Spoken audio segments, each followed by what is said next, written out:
Hello, evening. Oh, everyone. I am back with my host. Well, I would say co-host, but he's become more of the actual host in more recent times. So we're both just the host now. So this is my other host. other host.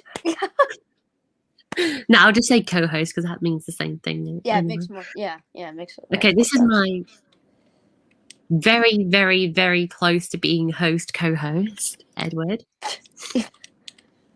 And hello to Parkerator, who says Bertie looks shook. Bertie looks shook. And didn't I say something about that when you showed me the intro for the first time? Didn't I say Birdie looks like he's about to kill someone? I think it's just because there's no eyebrows. Birdie looks awake. Then we have Steam on Sodor. Hello, welcome. And yes, I believe we should get started. So the reason why there wasn't any stream yesterday was because I was doing gardening. However, today I do have probably a good hour. So stream? So stream? Question mark? Question mark? We did start a little bit later, so I don't know if I'll be able to stick around for the whole stream because I do have some other stuff that I need to do, but I'll try. Just because I love the chat. Oh, not because you like being on the stream, just because of the chat. Hey, the chat are nice to me. I mean, I enjoy both. The way I look at it, the chat is being on the stream, if that makes sense. Like, you're not really on the stream if you're just, not responding to the chat. Like, that's the whole point of the stream. Demon Sodor says, "How are you guys?" I'm okay. I've only been awake about 25 minutes, but other than that, I was doing good until I just saw a fly crawling across my computer monitor, and then I became enraged. So yeah, I woke up around 25 minutes ago. Hurried onto my laptop because I realised I was going to be a bit late. Set all that up, did all of the promotion, and then I ran into the kitchen to make myself a cup of tea, and then ran all the way back here. So I haven't had breakfast yet. But other than that, I'm okay, thanks. What about you? I slept until 2 in the afternoon today. Would that be because of the extremely early morning call that you had with me? That, and also because I just am tired. And, I mean, it's just like summer, you gotta just... It's kind of like the summer rite of passage to, within the first month, throw about 50 wrenches into your sleep schedule. Right. It's kind of I don't know if anybody else does that, but that's kind of my thing. Just on the sleep holidays, schedules.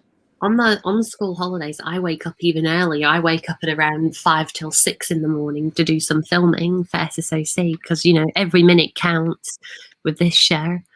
Yeah, I don't know how many other people do this, but I wake up earlier and go to sleep later on summer than I do in the year. Well, actually, that's a lie. I get up at the same time, mostly, unless I don't kill my sleep schedule like today. 6:30 in the morning is when I usually get up in summer and in school, and I normally go to bed in school times at around 12 to 12:30. But who needs a good 6 hours of sleep in summer? Okay. Can everybody see that? Because it is time. We are 5 minutes in. We've had our introductions. It is time to showcase the picture program. It's time for train.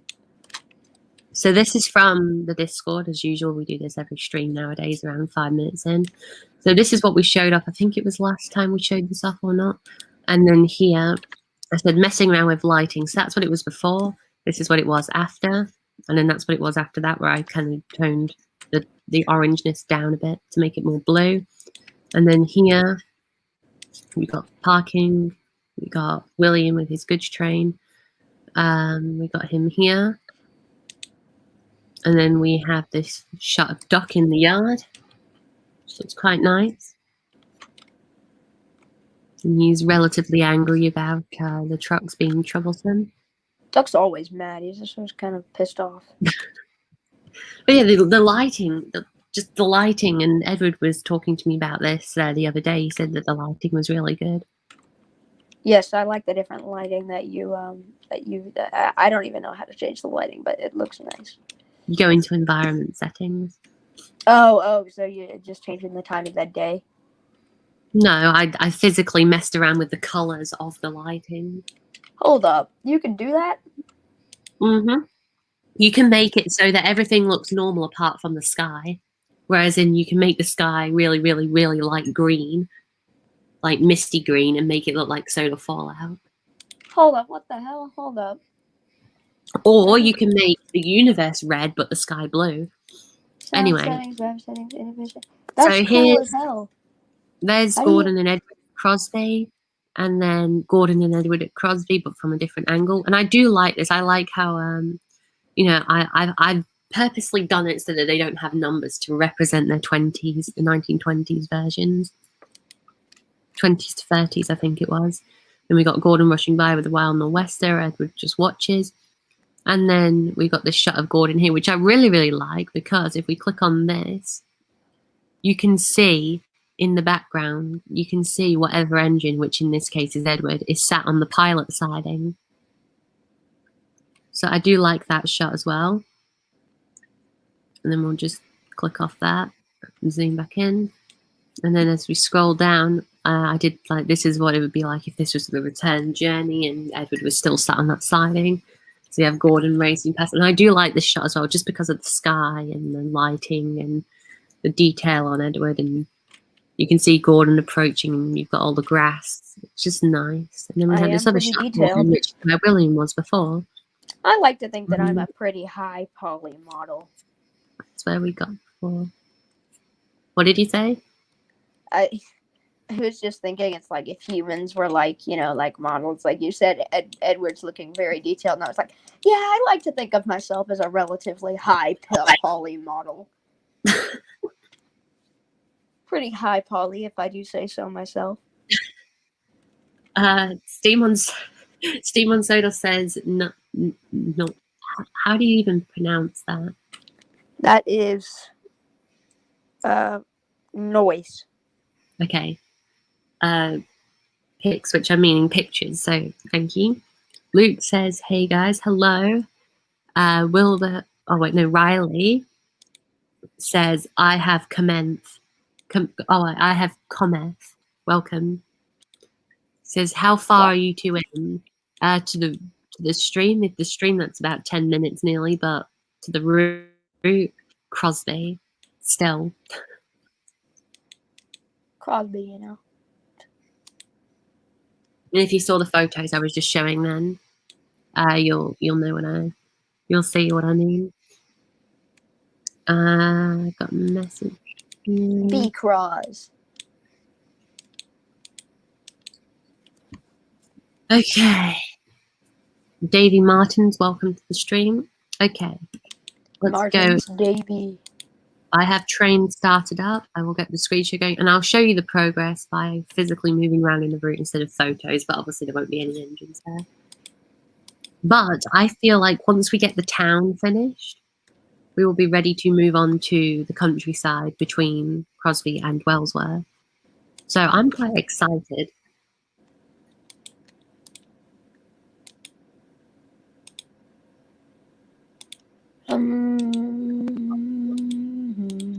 That's my morning cup of tea.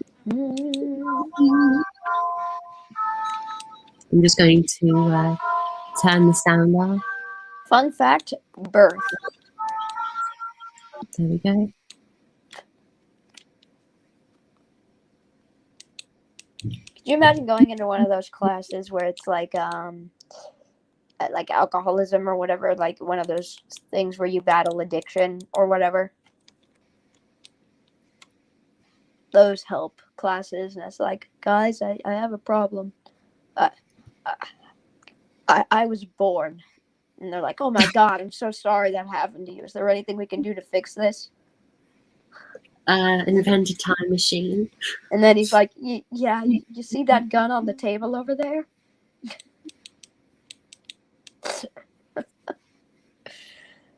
No, I thought about it the scientific way. You just thought it the very literal way. For once, Hey man, like usually you're the one who does it the scientific way, and I just think of some. I'm the science man, but at the same time, there's every now and again you gotta just take things. You gotta just do it unscientifically. Like normally, if I were to kill somebody, I would want to make it some sort of spectacular slideshow, not slideshow, but yes, I'll make a PowerPoint presentation to bore them to death. Right. But I'd want to do it in spectacular fashion with some sort of cool gadget. But I'm just not like you don't have time to put together something cool all the time. So there's no problem with just grabbing a gun, putting one in the chamber, cocking it back, and taking somebody out of the world. My apologies, sir, but I'm gonna have to remove. Start to the stream. Sorry, sir, but it appears that I'm gonna have to remove your citizenship to existence. You're getting deported. Oh God.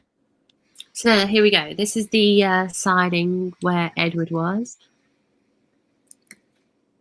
Then we have Crosby itself with some gates on the end and benches and things like that, which I don't think were there last time, or maybe they were. Then we have all of the loading things and stuff just chucked underneath them. Oh my God. Do you know what I just found? What?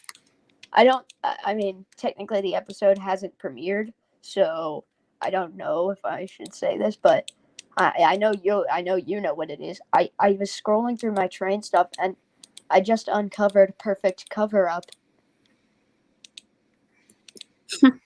I found Perfect Cover Up. That model went faulty for me. Oh. Well, Perfect Cover Up. His lungs failed. You know how it is.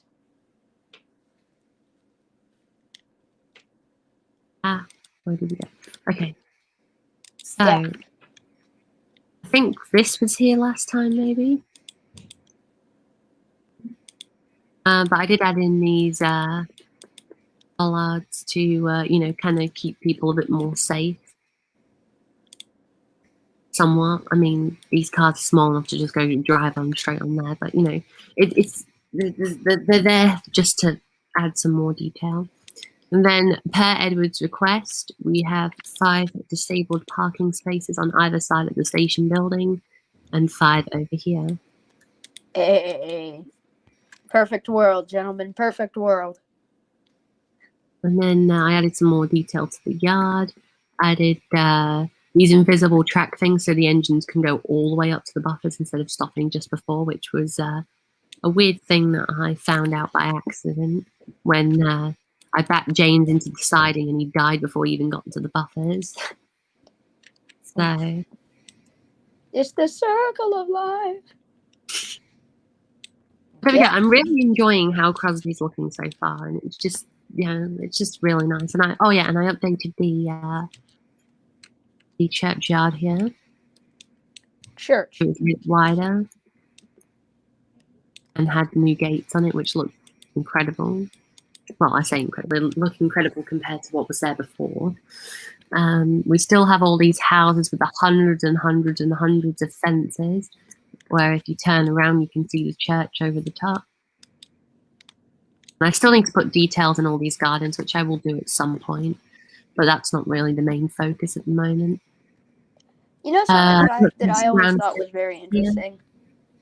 Go on. Now that you mentioned like the Christian church and whatnot, it's just all of Europe literally going into wars and massive battles over Catholicism and Protestantism, and then there's just Britain over there with the Church of England awkwardly sitting in the corner, watching everybody fight.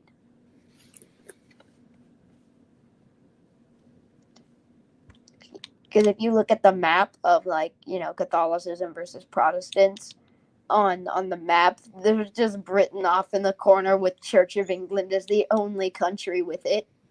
Well, that was Henry VIII's fault. So I mean, it's a good thing. It kept Britain away no, from I don't Europe. mean it like that. I mean like the good thing of fault.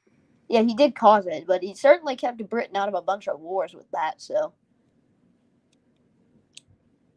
and he also helped Britain stay out of a certain union that I will not name.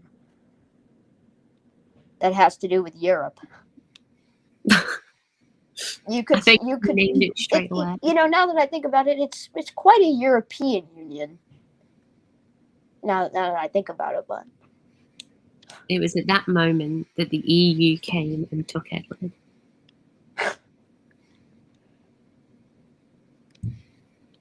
Anyways, as you were saying.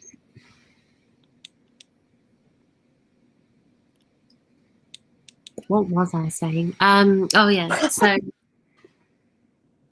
this is all we have for Crosby at the moment, but it is looking good, and I do like it. It's just there's something about it. I was saying this to Edward. There's something about it. It might just be the rows of houses with the trees in front of them. It might just be the yard in front of the houses with trees in them. It might be, the hills that surround the town and the station there. There's just something nice about it that I really, really like. You said it reminds him of his old town where he used to live. Yes. Many a decades ago. Well, not many a decades ago, but a good about a decade ago. Nearly a decade ago. Well, I was just saying that, many a decade ago sounds way more impressive. Well, no, it doesn't, because it means I've been stuck in this country for longer. I mean, yeah, but it's like one of those cool stories where it's like, I've been trapped in this country many for 15 years. What? In like the most majestic voice possible. Many a decade ago. Many a decade ago. Well, there we go. That's what we have for Crosby. I mean, I'm just saying many a decades ago makes it sound like a cool hero story, like, trapped in a foreign country, Ben tries to make his way home in an epic journey coming to theaters near you this summer. Join Ben as he braves Australia and emus and dingoes and whatever the fuck Australia throws at him in his trek back to the United Kingdom. I haven't actually come across any emus. You haven't seen any emus? No, I've come across snake. Well, one snake. Hundreds of dangerous spiders. In fact, I had a huntsman crawling on my arm the other day, and that frightened the living daylights out of me. I've seen one snake. I've seen a cassowary, whatever that is. It's like an emu, but not. Best explanation I've ever heard. It's like this, but not. Have you ever seen a capybara? I've heard of those live there. No, I haven't. I don't even know what they look like at all. They look like pigs, I think, but not.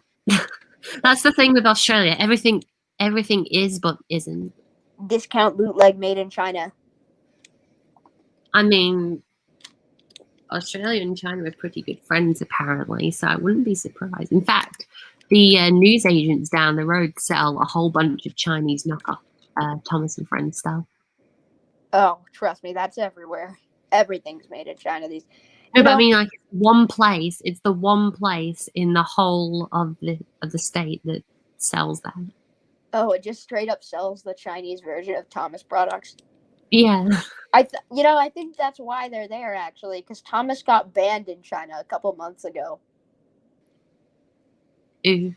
After a protest that went on in Hong Kong, where they used a bunch of British icons, like, children's icons and just, British media. And then they all got shot and it was banned. Oh. They also banned, I believe they banned the Union Jack in China, and they also banned Winnie the Pooh. They were more than willing to accept 20 of Australia's military vehicles. Well, that's China for you. Authoritarian governments will be authoritarian governments. Oh, silly authoritarian government. Go back to where you came from. What did I tell you about coming out of your hiding spot? You said that or not to. Well, no. Go back. Yeah, go back and stay there. All right, and before we get any more political, let's carry on with the stream. So I just, anyway, back to what I was saying. I do really like this view. It does look really nice. I love the sky. It's so blue. In fact, I like it so much, I'm going to use my second to last bookmark to save it so I can look at the town from this view whenever I want. Okay. Right, so I know I'm going to be not putting any houses here. I just want to put farmland. Or I might put some more houses, I don't know. But I'm definitely going to put some houses here. I'm going to put some houses over here of the SI3D variety. I think, should we have another row of houses along this side or not? I would say yes, but I think the viewers probably want to watch you work on a different area today. This is where we're at. This is Crosby. I mean, yeah, but like something other than a bunch of houses. Oh, so something else within Crosby. Yeah, exactly. Like, because like the entirety of the last stream was dedicated to you making unequal real estate. Just making this. Yeah, exactly. So an hour and a half. I definitely think it does need one, but we should probably like do it in another stream so everybody doesn't get bored. Okay, fair enough. I don't even know what. Actually, should I put some markings down? I think I'll put some if I go on to line, and I should get some lines, because if anyone's seen like the Tame with TWA bit of the Norland series from Series 3, because Series 1 was just messing around. Series 2 was the IoS, the original IoS for SSOC, and then 3 was Norland. In Norland, I used a lot of different like lining tools and things like that to build lines onto the road. Like these marking, it's like these marking lines, but not. And I can't remember what they were called. I'm gonna have to try and find them, but Harold is a flippity floppity hoppity choppity who lives on the island of Sodor. I mean, if you want. Actually, I should probably put some of these things down just for that little bit more of an industrial look. I was there when Harold was born. About how many years ago? Time problem, The fact that it amazes me that Harold is still technically in service. Oh yeah. He is definitely illegal now because of like standards that make outdated there are certain types of aircraft that are no longer allowed to operate due to age. Harold is most definitely illegal. Well, Sodor, it's always a bit backwards in the technological field, so breaking the law. There we go. Add some pipes there, make it look a bit more industrial. I don't know if that's actually accurate to whatever this is supposed to be, but it's all fun and games until Sodor declares independence from the United Kingdom because they can't fly a chopper. Oh. Under Britain's law. Nukes. Oh, come on. I just want hedges. Hang on, let's see. Hedge. Rubbish. I need the lining, whatever that was called. I'm gonna have to go onto the Norland route and find that. Well, man, you need to calm down. You don't want to get a hedge of yourself. Shut up. Okay. I'm sick of your rubbish jokes. I'm sorry. Mainly because I don't have a counter joke to counter joke your joke. Here we go. This is what they were. UK lane line centre.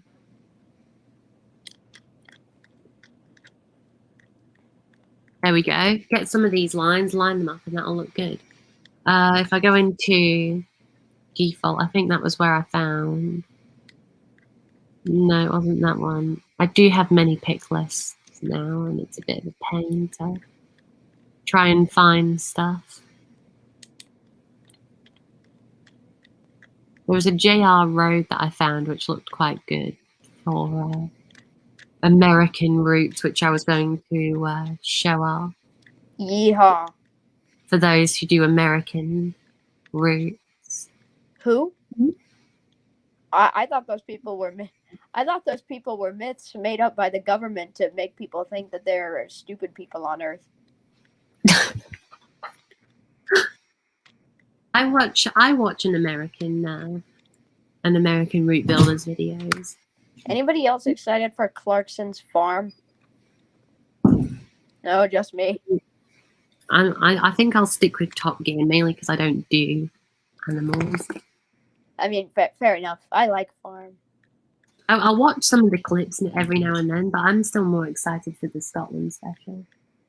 I'm just sad because I really want to. I won't be able to watch it because I don't have Amazon Prime, which makes me very sad. Because I love Clarkson, and him being on a farm is just. I feel like that's just the best setup for a show ever. Like, how did nobody think about giving this man a show dedicated to farming before? It's genius. I've got some toast that I'm going to eat, so I'll just mute myself, but I'll still keep on building. Like he's a hilarious fool. Like he's so smart and like a good like okay, he's not very intelligent. Like he knows what he's doing in most scenarios, but now he's just going into an area where he's not the one shouting at other idiots who don't know what they're doing. He's the idiot being shouted at. And I think that's going to be really funny.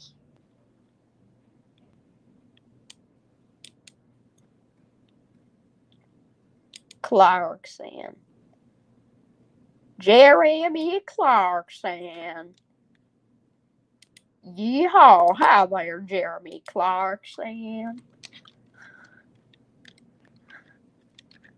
Welcome back to the United States of Mare. Welcome back to the United States of Mare, every British Prime Minister's nightmare. Margaret Thatcher would not approve.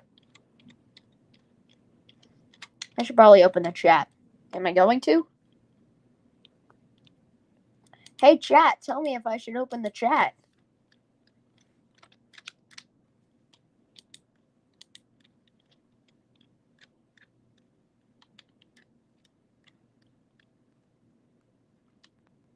I feel like the Fat Controller would be the type of kid who would die on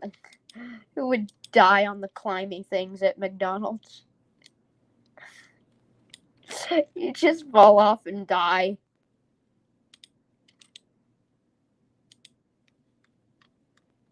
He just feels like that type of person. But to be fair, there is no real type of guy that, dies. You seem like the type of guy that would die. Oh, that's 1,000 assets downloading. I'm gonna be here for a while. The back that smiles snack. Fish. Alright, I'll open the chat and see what the chat is saying. The back that smiles snack. Fish. Dun dun dun dun dun dun dun dun dun dun.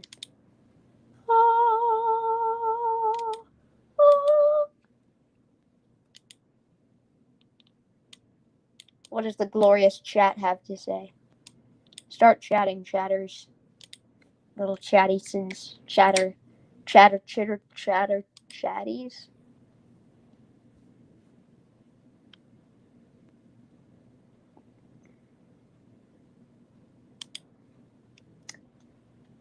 And they're not okay. They're not saying anything.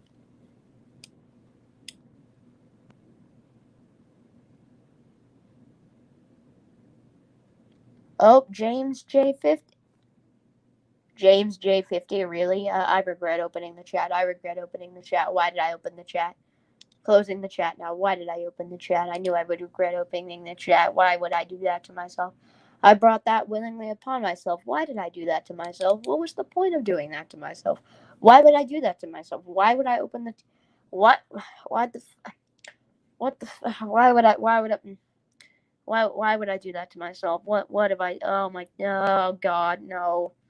Oh God. No, man. No. No. Why would I? I don't even... I'm done breathing. Gentlemen and ladies, why did I do that to myself? Gentle ladies and men.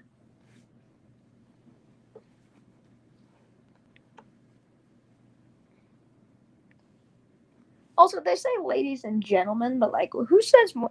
Why do men have to be gentle? Why do men always want to be gentle? It's like because the women are frail and we're gonna kill them. But like, fair enough. But like, still, whatever. Like, why do we always have to be gentlemen, huh? Why can't we be wild men, ladies and wild men?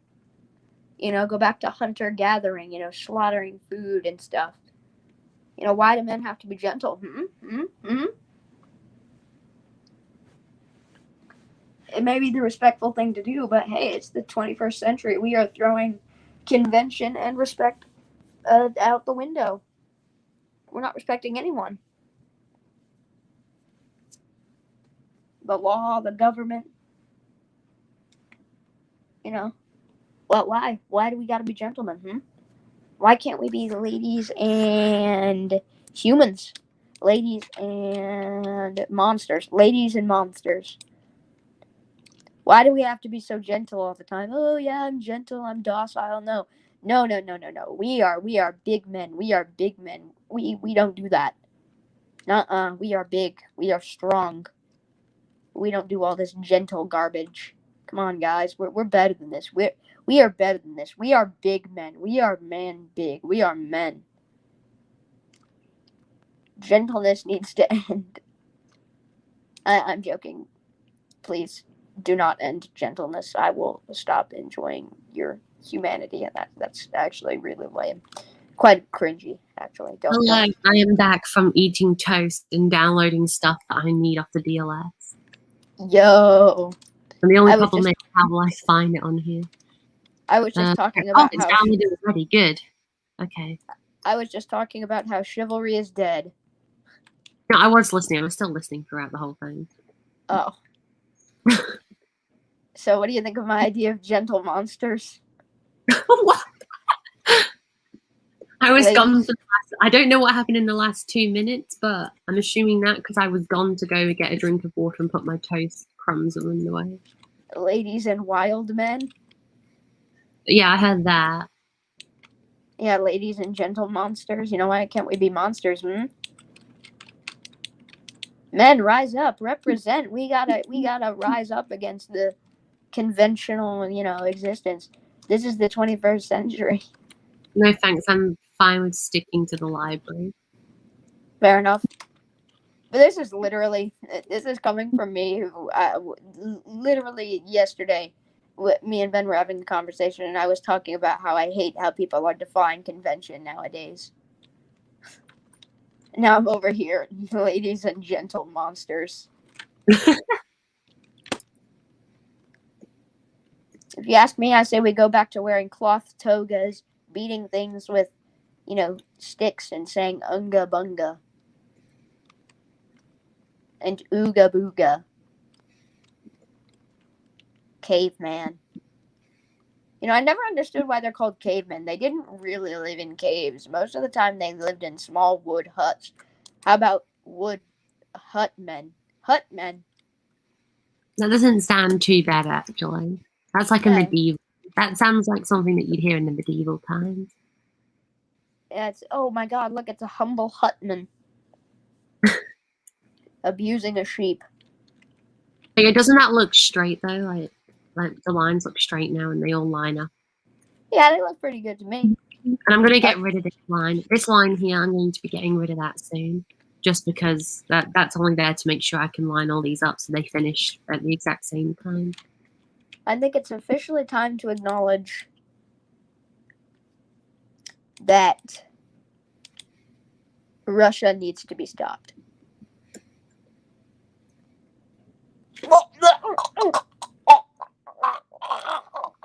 Sorry, that was just a Russian spy assassinating me. Okay, there we go. That looks good though, doesn't it? It does look nice. I like the warehouses. It looks a lot better with lines there now to kind of mark where you need to be and where not to be. Jesus, you know? Yellow is essentially don't park here, and then white, it's like lanes. And then yellow, obviously, don't park here because I'm going to be putting another one down. Jesus.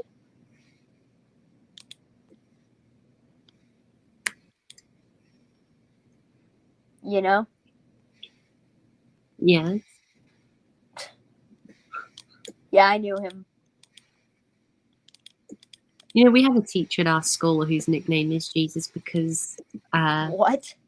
no, his nickname is Jesus Depp because he looks like a mix between Johnny Depp and Jesus.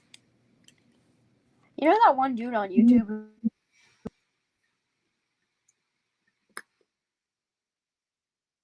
Out. You're gonna have to. Sorry, I was just getting a Discord call. From. Cameron, I think he wants to join the stream. Oh. He may be in the waiting. Tell him, ask him if he wants to join, and if he does, I'll send him the link. I just couldn't be bothered because he never joins. So if he is going to join, I'll send him. Hold up, let me. That looks better. I think that was him trying to get my attention. Let me.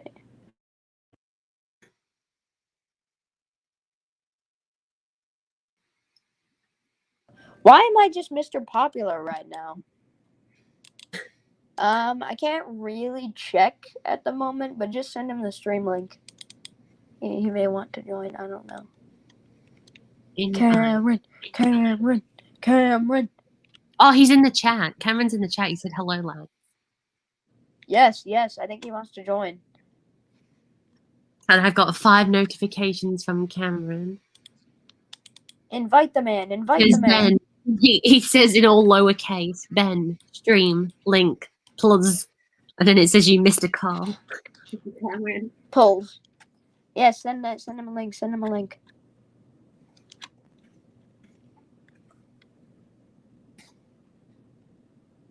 Yes. Cameronian. He's joining C. us. Cameron, join. Big C, join us, Big C. Oh, that was the popping sound of Cameron joining. Hello. Hello, lads. Finally, only took me like 10 minutes to get a hold of one of you. Hey, Big C. I'm sorry, I was eating. If you were watching the stream at that point, I was eating and I muted myself. But yeah, I don't not bother to show up. Most of the time, I'm either outside, like when this stream started, I was on a bike ride, because, you know, staying in decent shape is kind of good for you. Or eating. Hello, Big C.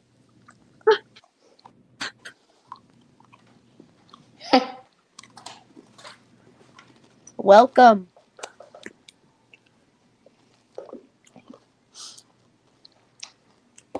So. Ugh, I'm so hungry, dude. Cameron, how's my A1 going? Slow because config stuff. I have no. Sorry. Bless you. I have no idea how on earth he got the stupid headboards working. Fun fact: birth. I do have a express blue version. I need you to add the dark blue, the BR number 2, if that's okay. Once you figure it all out.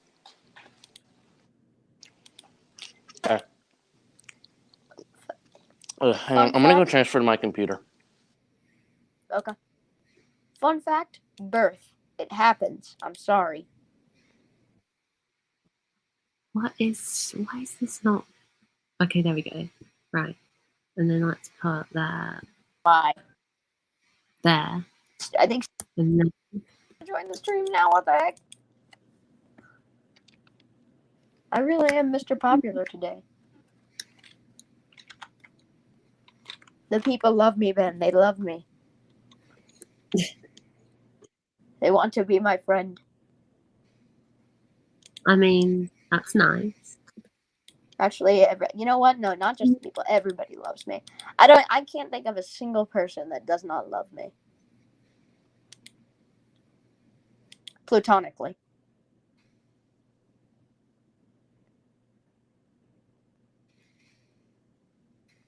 Because, like, you know, if people loved me romantically, that'd be kind of horrible. Especially with men. Ugh. I actually, you know, when I think about it, I think I can't think of anyone who, like, loves me, you know, lovingly. Steam on Soda says, I love you, Edward.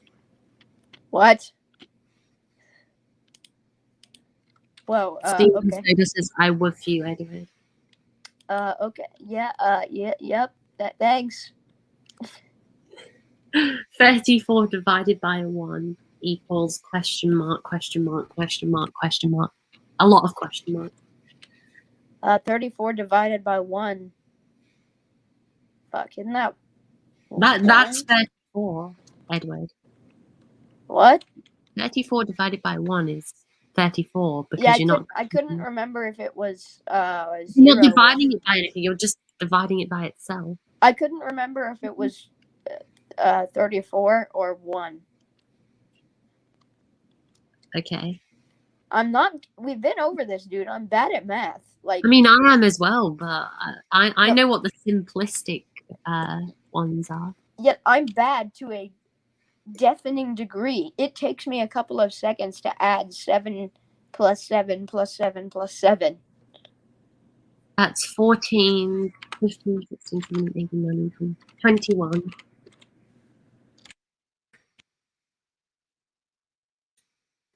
All right, there we go. This is the entrance to the thing. It finally has an entrance instead of just being an all-round prison for once. With a bit of a ramp as well, so you can get back onto the road easier. Ramp.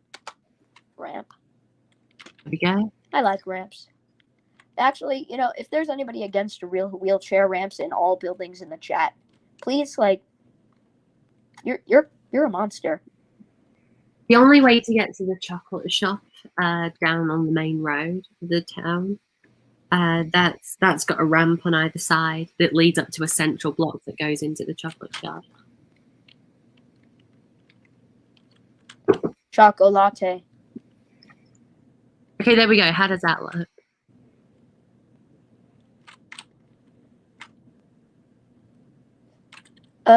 Trying to... Ooh.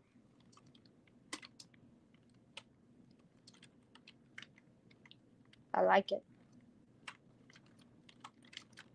Also with the industrial looking pipes here and there. Bosnia. Sure. What? So you said Bosnia, so I said sure. Okay. I asked how does this look, and you said Bosnia, so that's why I said sure. Yep, Bosnia. This is very Bosnia. Bosnia's a pretty interesting nation.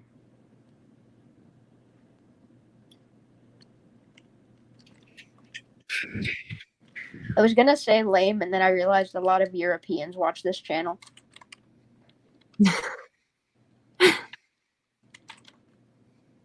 And they probably wouldn't appreciate that.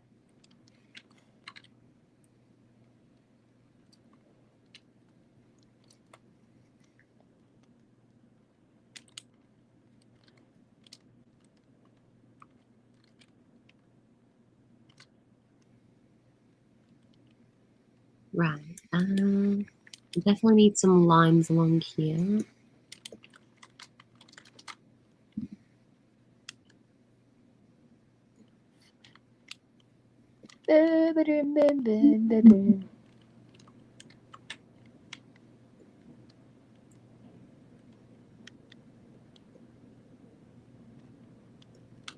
There we go. That lines up perfectly now. Pigs. Tard.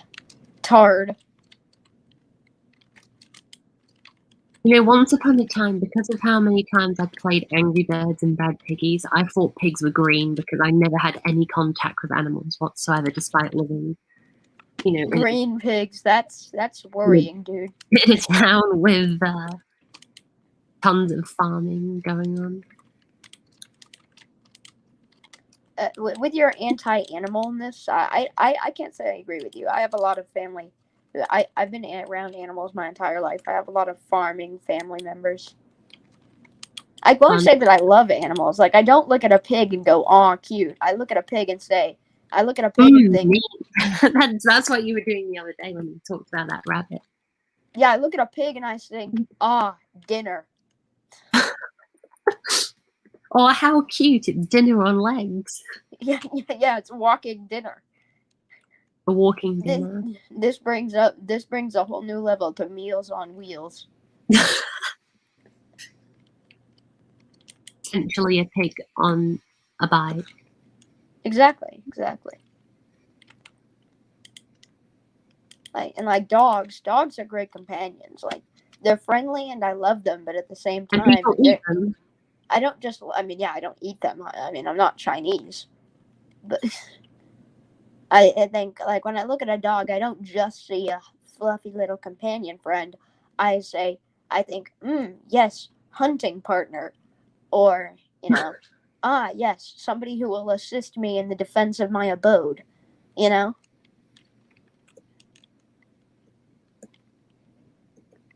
Like, that's why I like animals so much. I don't like them as just as cute little nothings. Like, they're worthless to me in that regard.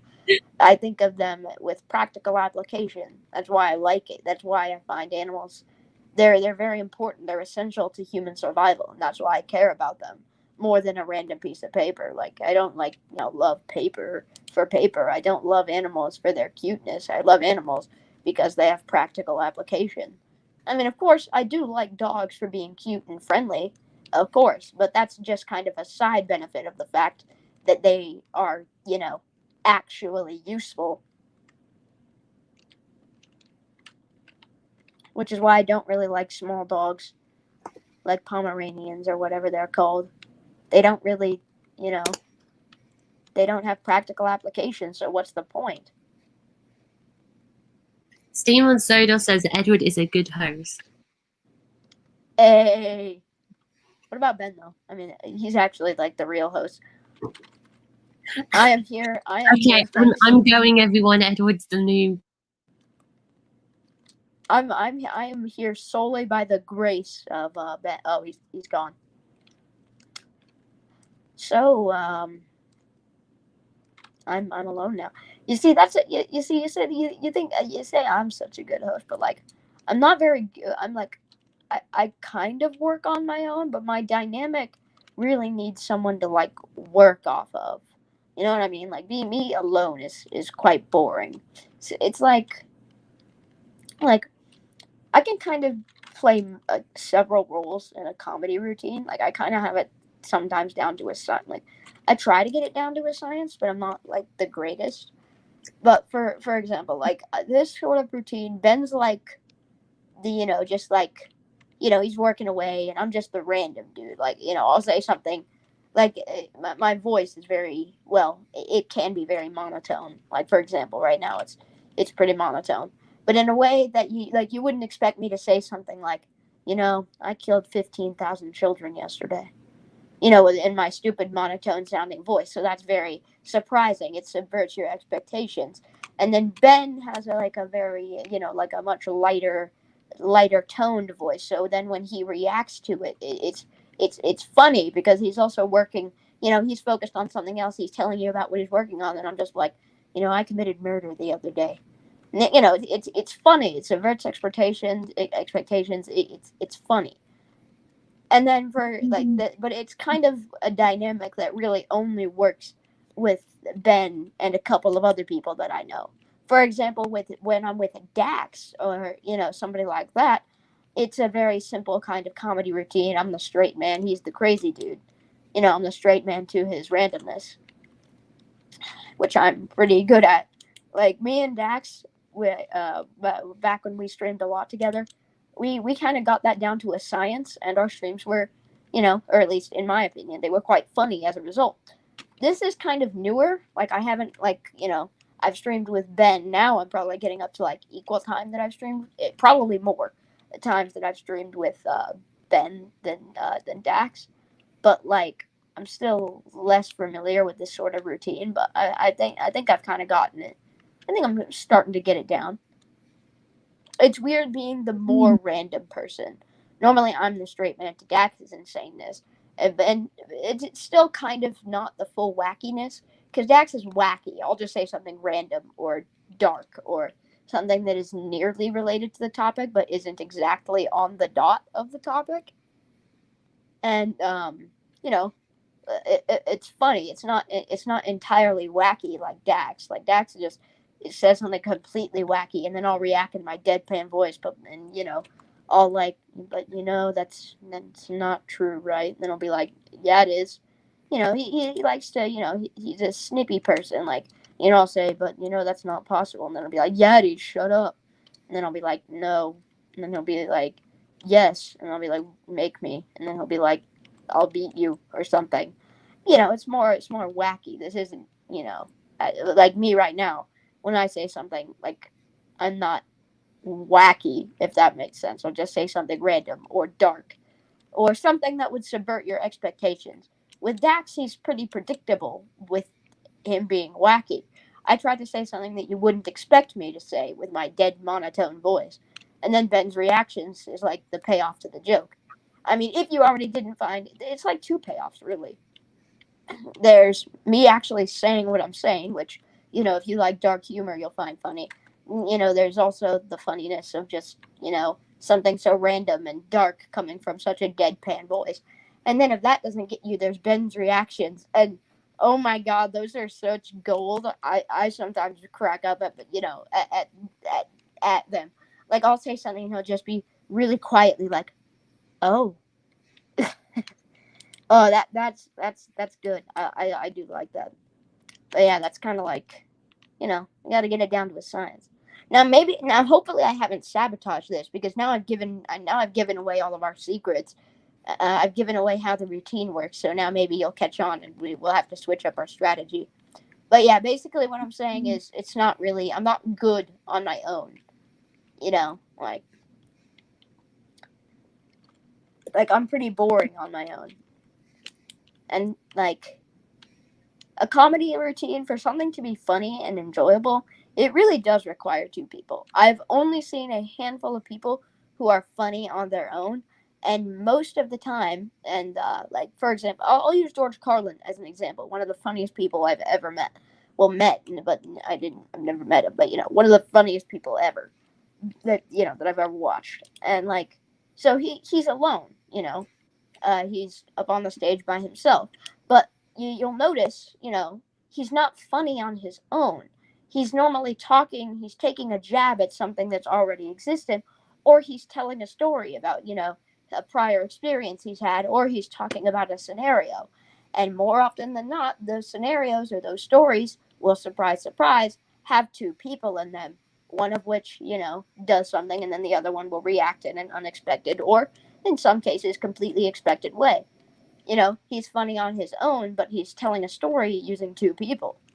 Like, it's very, very. I've never really seen anything that, like a routine, a comedy thing, that is completely funny on its own.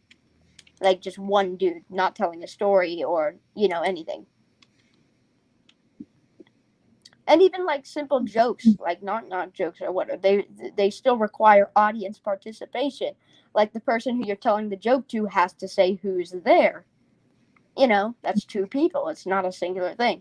Puns are puns can be funny without anybody else, but they're still, they're not really jokes. They're puns. They're wordplay. So yeah, that's comedy lesson, I guess. I don't know. And I'm not a professional. That's just what I've observed and learned. People say that I'm a relatively funny person. I don't really see it, but I try.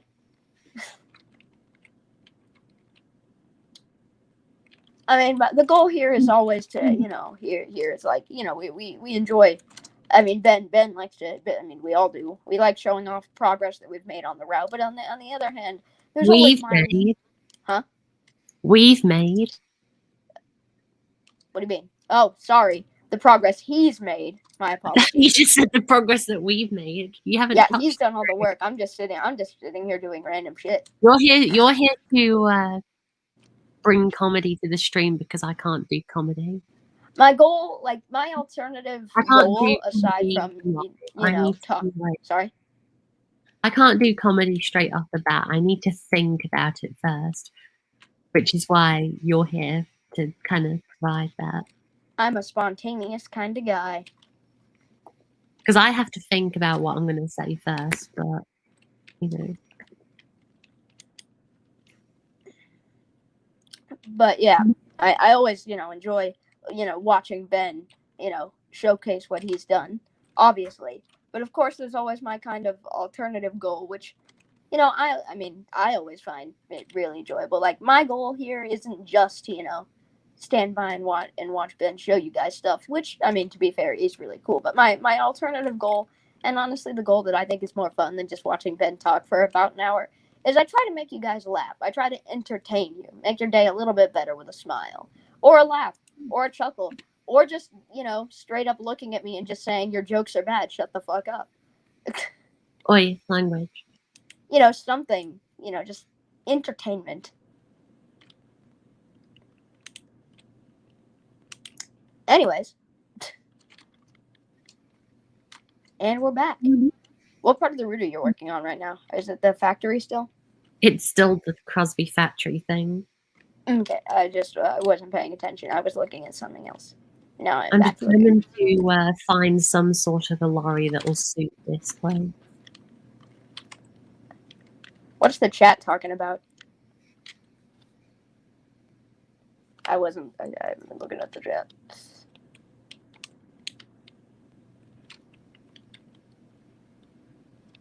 Talking about entertaining the chat and you're not looking at the chat. Hey, man. My job is to entertain the chat, not pay attention to what they're talking about.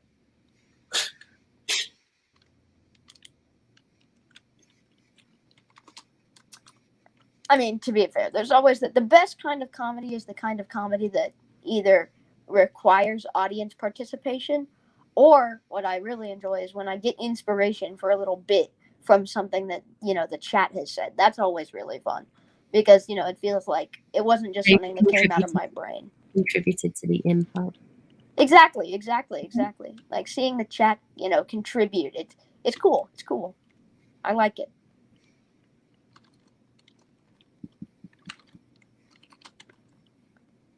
And of course, I'm not the only person. I'm not the only person who makes somebody else laugh here. Like the chat will say something funny or something stupid. That makes me chuckle and laugh. So you guys certainly make my day every once in a while, which is that's gold.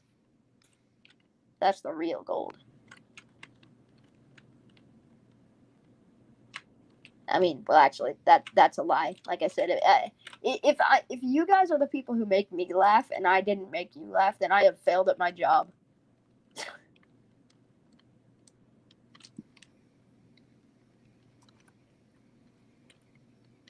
Commodity.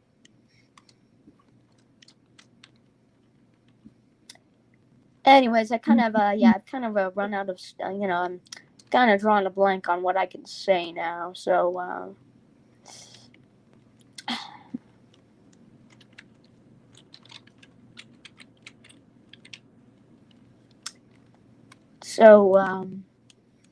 China.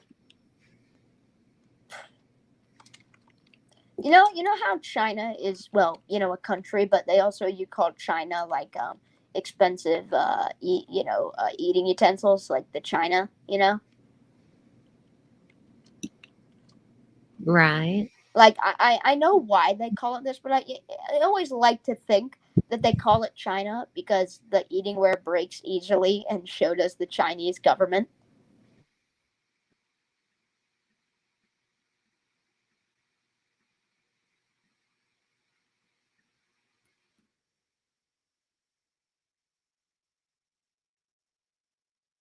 That Oversimplified did a very good job at explaining not just that specific part of Chinese history, but Chinese history as a whole. How one government will rise up, and then they'll get corrupt, and then it'll break into a billion pieces, and then one government will conquer the others and rise up, and then will become corrupt, and then will scatter into pieces, and so on and so forth. Edward, you know Madge, right? That thing. Yeah, I love Madge. Yes. Well, if this model is reskinnable, what if I reskinned it into Madge? Oh, that'd be cool. It's because Madge we don't gets a lot of hate. Stop hating on Madge, everyone. I like Madge. Well, no, that's why I said that thing, because most people don't remember Madge, but I do. Madge was one of the first, well, I say one of the first 50 characters I was introduced to. And I say that because she was around the 45th Tenement. Madge is a boy, isn't he? No. Wait. Madge is female? Yes. Huh. I don't know why I thought I don't know what the US dub has been teaching you, but okay. No. I guarantee it's the same. It's just I thought that she was male for some reason. Madge is kind of a it's kind of it's quite a non-gender specific name. It's a boy and girl name. Huh. Madge, everyone. What were the names of A woman. the lorries in you know the Lego lorries in Matt's Enterprising Engine series? What were they named? Because I want to name these two very similar lorries after them. Oh, you know the logging lorries, are you saying? No, you know the two Lego lorries with the clay faces on the front. Yeah, those. Like aren't they at the logging thing? Kind of. They're kind of like what old. Called? Oh, it's like Splatter and Dodge, but no. But splatter and dodge, but industrial. Hang on, I'm gonna search this up. Just check the chat for me, please, because I saw a few new messages while I was clicking through. Chat activated. Chat checking activated.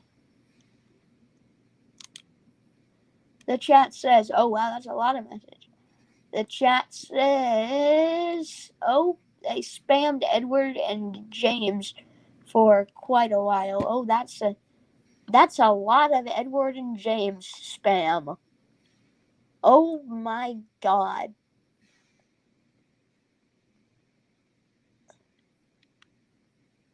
Yeah, I think Riley doesn't like me as a host. He said, dang, Ben's gone. But I mean, fair enough. I can be pretty annoying. Says, please tell me. Can we please stop spamming Edward I don't know why they're doing this. in the chat, please? Also, Cameron's been gone for a while. They're spamming James too, and I'm very confused. Edward is the best person on earth. I mean, I wouldn't go that far. I think it was. Oh, come on, Google. Please tell us some stories, Edward. No. It was Greg and something. That's what their names were. Hang on, I'm going to search that up. Enterprising Engine, and I'll just search up Greg and see what it comes up with. Greg and Lars. I think that was it. Enterprising Engine 90. Please tell us some stories. Yes. Hi, guys.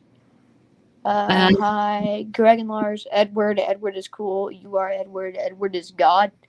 Okay, this is turning into some cult stuff.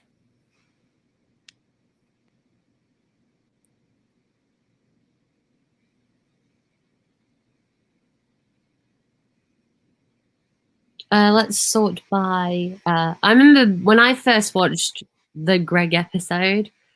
I think it was Greg and Lodge. Yeah, it was. It was the most popular video on Matt's channel back in the day, but now his most popular video is the slow motion crashes. Yeah, those get. Okay, but the most viewed episode is Young Tucker. The second most viewed one is Swan Dive. I remember that. That was a good episode. All right, let's see. Where is it? Where is it? Where is it? I think he's made better stuff than the slow-mo crash videos.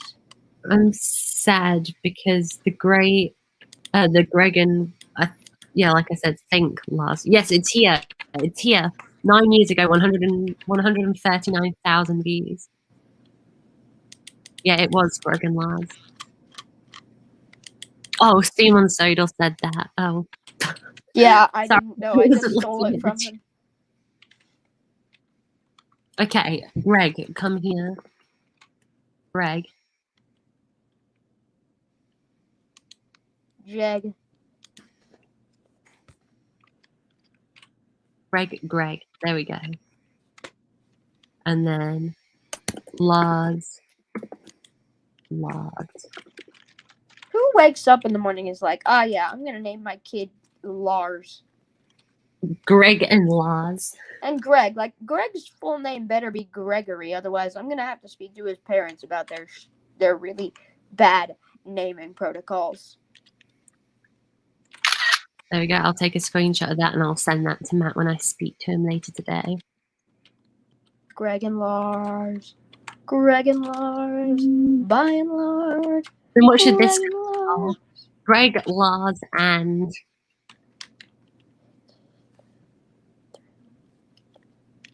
Greg, Lars, and... Oh, I just realised he's got Mid-Sussex Water Company on the side. Did these two say that? I hope not. No, they don't. Okay. It's just a thing from this, but we'll just ignore that and pretend that doesn't exist. Greg, Lars, and... we'll call this one Matt, because, you know, creator. Their god. There we go. Greg, Lars, and Matt. Okay. Fun fact, God.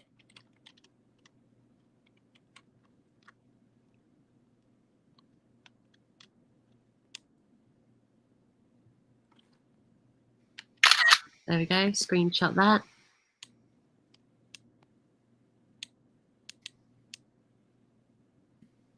Oh wow, this is so cool looking.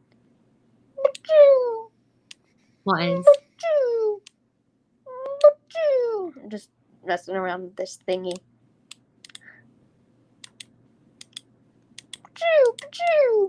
Boom, boom, boom.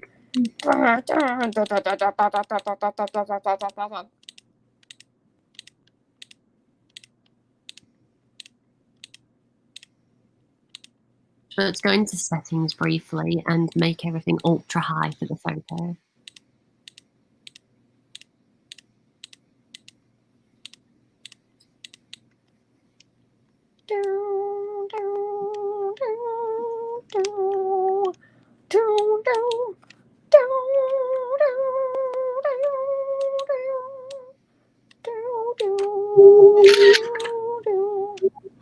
Okay.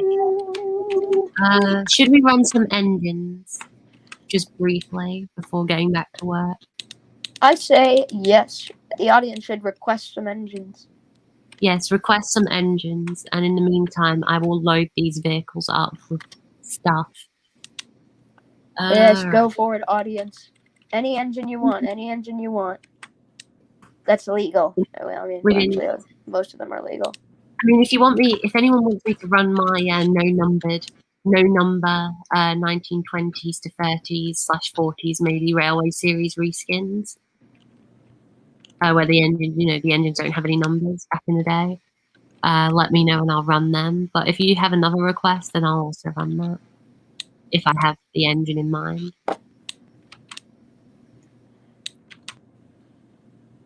I used to have a model of these kind of lorries, which originally was going to be in Solar Stories of Chaos, but I lost the model. And it had a face on it and everything. Rest in peace. I lost the model when we moved house about 6 years ago. Lost SSOC character? Yeah. And I say a lost SSOC character because originally it was for Thomas, my Thomas's Wood Adventures series. But then I decided, you know what, if I ever make a different series, this is going to that. And it was about, I think it was 6 years ago when I came up with the idea for Thomas's Wood Adventures, but I wasn't old enough to start a channel. And that was originally going to be one of the main road vehicle characters. I think you should probably. You know how some of my OCs from Thomas's Wood Adventures made it to SSOC? You should really probably change your name eventually. What? I said you should change your. I won't be Ben. I will be Thomas. What? I won't be Ben anymore. I will be Thomas. Well, no, I meant like your YouTube name. Oh. Well, no, I'm not going to change it now because I've been credited as such in many videos. And it's kind of what people search up. I guess that's true, but you're kind of not Thomas Wood Adventures anymore. Well, that's why it doesn't say Thomas's Wood Adventures 1945 anymore. It says TWA 1945 Studios. In that case, you should probably pick something new that it means. Like, Social Stories of Chaos 1945 Studios. No. No. That's not what I meant, because SSOC is going to end eventually. I mean, like, you should... Oh, yeah, sorry to burst the bubble of anybody who likes SSOC. I mean, everyone knows it's going to end eventually. We've been talking non-stop about it for God knows how long. Well, I know. I was kind of joking. But all good things die. See what I mean? Say something unexpected. Funny. Maybe I do know what I'm talking about when it comes to comedy. Probably not, but I might.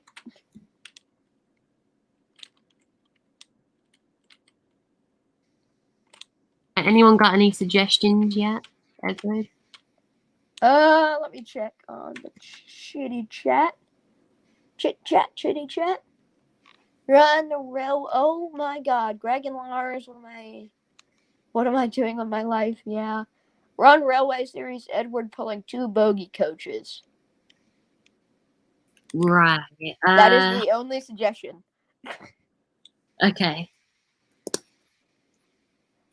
I'll just quickly load this into Drive and I will pin the message. Davey Martins says James. What if I do James and Edward, from that one story?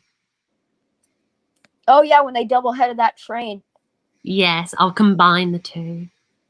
You should probably put more than 2 bogey coaches on this train, though. I'll put 6. 6 will be good. 6 will be good. Because I run the Railway Series Gordon you see in my picture that I've got on the stream today, which is this one. He was pulling 8 coaches because that's what he did in the early days of the Railway Series. He pulled 8 express coaches, which is a far cry from whatever the way of you say it. No, the 4 coaches you see in the CGI series is a far cry from the Railway Series. I think I'm saying that right. And then BZ Railways asked a Flying Scotsman pulling the Flying Kipper. All right, That's kind of busted, but okay. I can probably do that.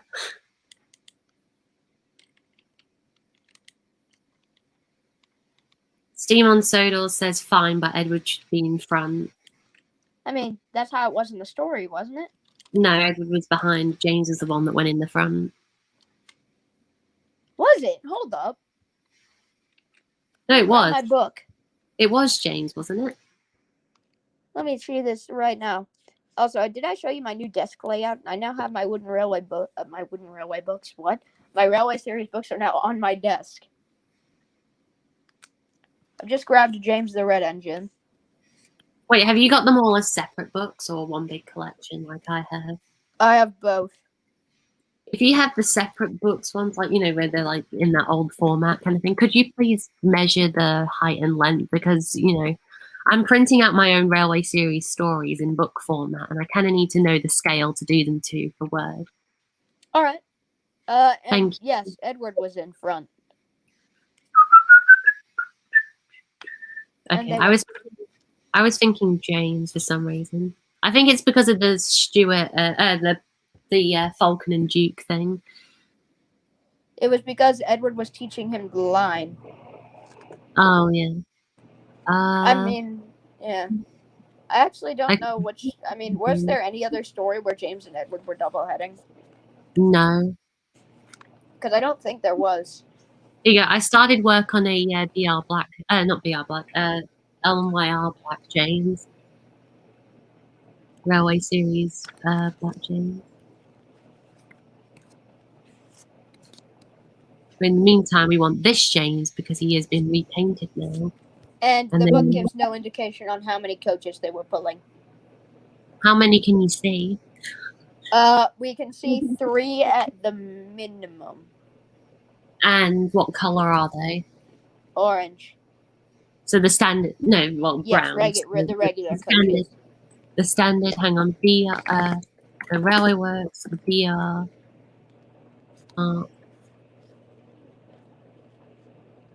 I'd recommend either the Sodor Workshops ones or the ones from, I don't remember who made them, but like the Railway Works or whatever. Yeah, that's what I've got. I only ever use the Railway Works ones now. Or not the Railway Works, but who made those orange coaches? Hold on, go to type in NWR think Spong. They were either the Jonatir or the Railway Works. Hold up, I don't know if you have these coaches, but they're called the NWR Spong coaches. Yeah, I've got them. That's what I was talking about. I've got those. Yeah, they look like that. Because these coaches look... But I hate them. They're not detailed and they have no windows. Fair enough. I mean, I will say they are the most accurate coaches. That may be, but these are better. They're the Clive Spong coaches. They're the Clive Spong. These aren't Clive Spong. These are classic series. Well, classic books. Like if we go to Railway Series Dark Brown, which is here, that's essentially what the orange ones were, because we do have the Wild and the West, but that isn't that. We do have the Limited, the Royal Train and all that, but they aren't. We have TV Series Maroon, which looks like that, but they're just Spencer's coaches, essentially. But the Railway Series Dark Brown is the most accurate, really, to how it was. There you go. See?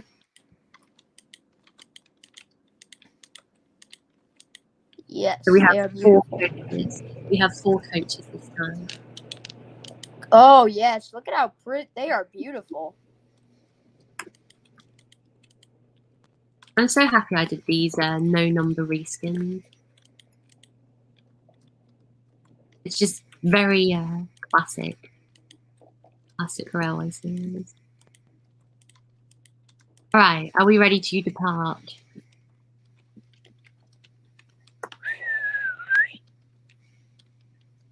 All right, there goes the guard's whistle. I need to turn the sound on my engines up first so everyone can hear.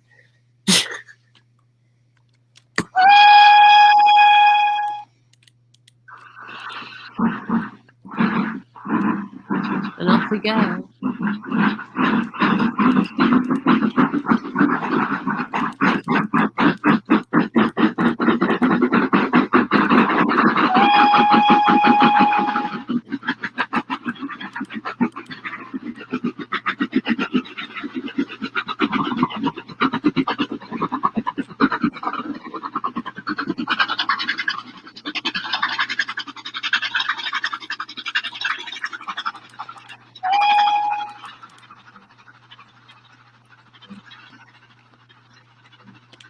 Look at my boys go.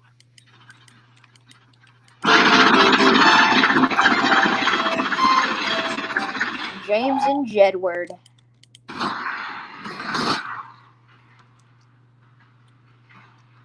I still can't decide Wild Nor'Wester or Cog. I meant Cog Railway. We've got James with no number on his tongue. I am so sorry, everybody. I did not mean to say that. I covered my mouth after that. Good Lord. I'm used to swearing, but that's a no word to me. Like I swear, but there are some words that even I don't say. You know what I mean?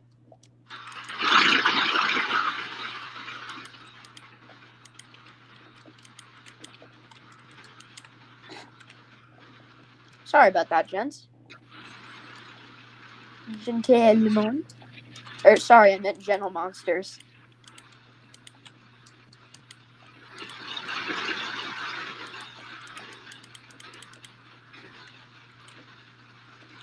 God save our gracious Queen, long live our noble Queen. God save the Queen. Send victorious. Send her victorious, happy, and glorious. Okay, because this was before. This was when Thomas's, Thomas's old station at Knapford was open. So we're going to stop at this and pretend it's still alive.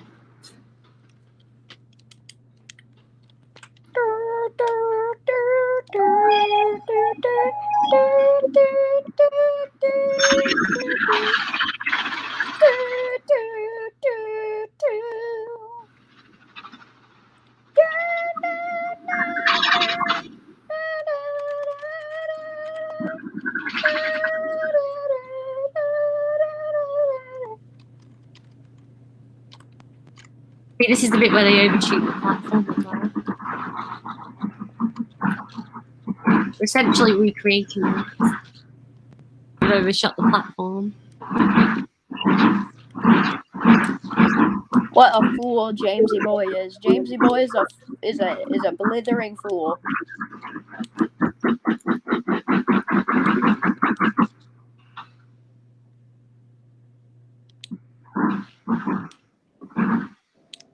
There we go. I wish you could select each engine individually and blow their individual whistle when they're coupled up, but you can't. Oh well. Off we go.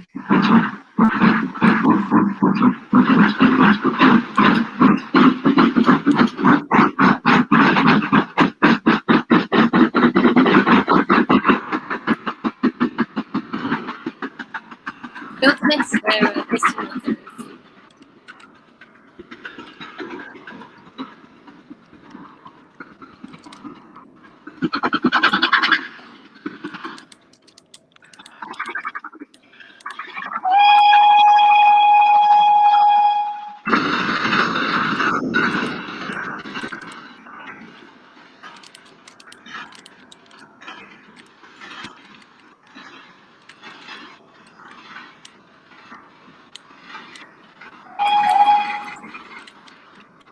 Sniped.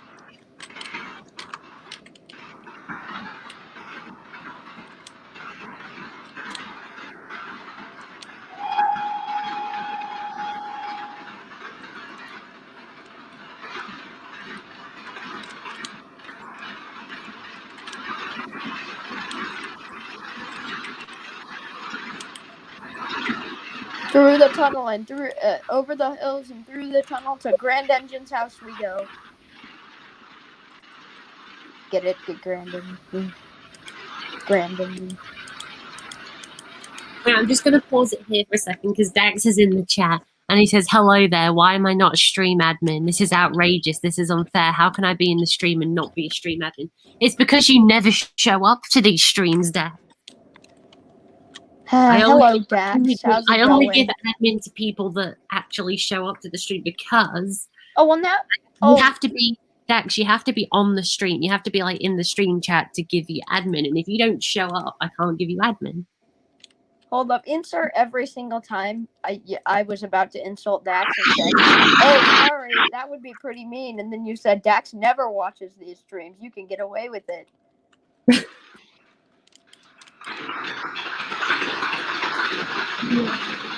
I'm not going to give him a timestamp or in what stream it is because then he'll find it. And I think it'd be really funny if he had to go watch through every stream just to find the part where I made him feel bad.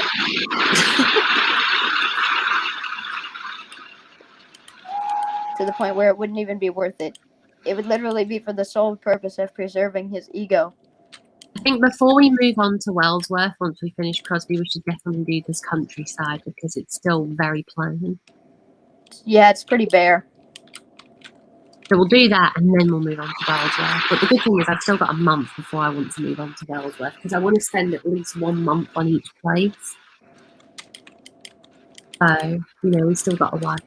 Plus, it's, by the way, it's the Reverend W. Audrey's 110th anniversary of his birth tomorrow. Who, Edward? No, the Reverend Audrey, he turns 110 tomorrow.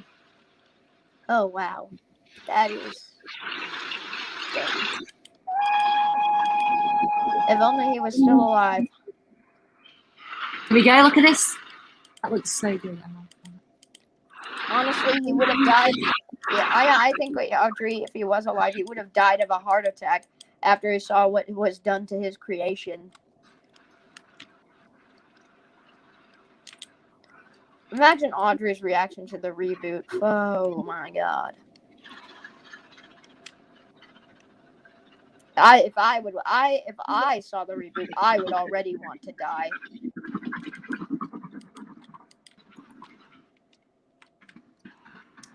Poor Audrey.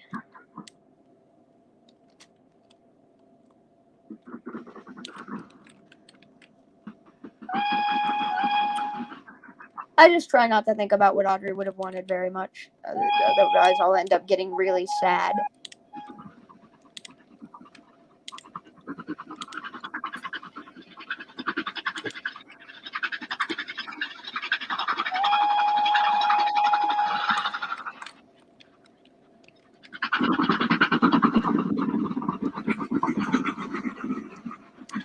And there we go. There is Steam on Sodal's request for Edward new coaches, along with whoever wanted James. I'm sorry. It's been a while since I looked at the chat. Who wanted James? James. Okay. So Steam Sodal wanted Edward. And Davy Martins wanted James. There we go. Next up is BZ Railways, who wants Flying Scotsman pulling the Flying Kipper. And then after that, Steam on Soda says make 2308. I don't know what you mean by that. Flying Scotsman pulls the Flying Kipper. So yes, that's what we'll do next. And then after that, we will do, Steam on Soda says, thank you so much, Ben. You're welcome. Steam and Soda wants Henry pulling the Limited. So to save me going all the way back to Tidmouth, we will do Henry pulls the Limited, going back towards Tidmouth, and then we'll come back up here with Flying Scotsman.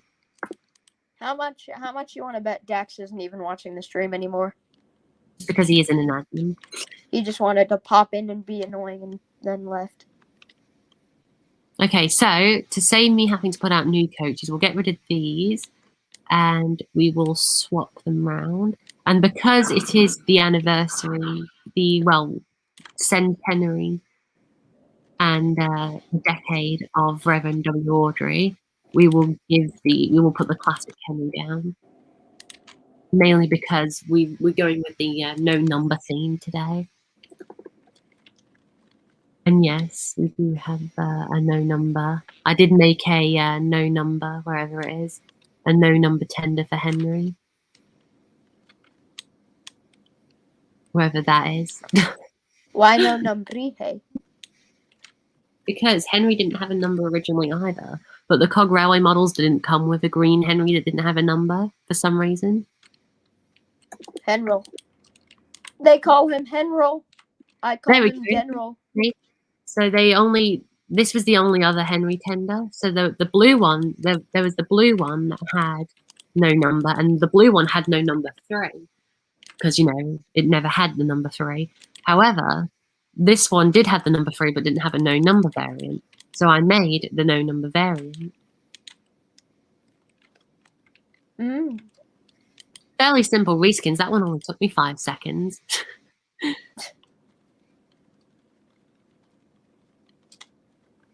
Now, the real problem is trying to find which Henry I need because there's at least 6 Henrys here. There we go.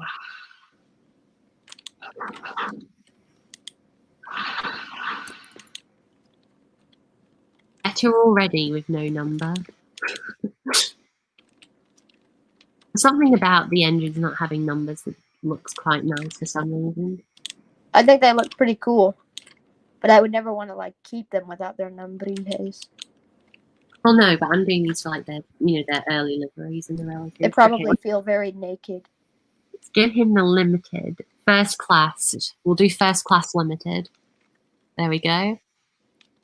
Option express boards. We'll give him the limited express boards. Apply to train, yes. And then let's go change the brake coach because that's got a separate livery thing for it. The limited. There we go. These are the limited, and I don't think these coaches would be a thing in the 20s because they're more of a BR looking thing. But we'll just pretend. We'll just pretend just because they are the limited coaches. British Galeways. Tragic failways.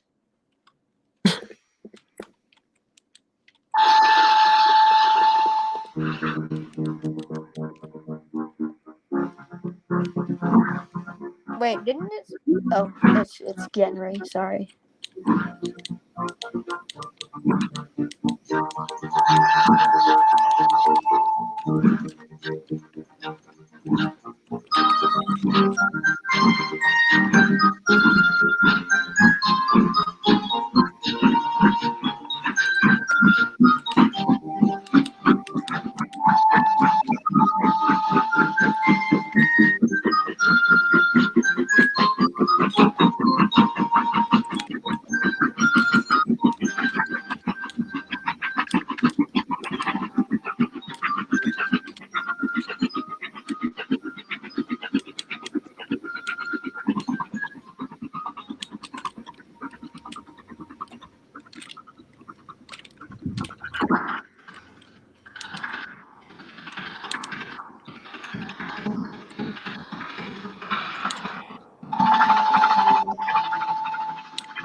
That shot, I do like that shot. That's another good one. I like that.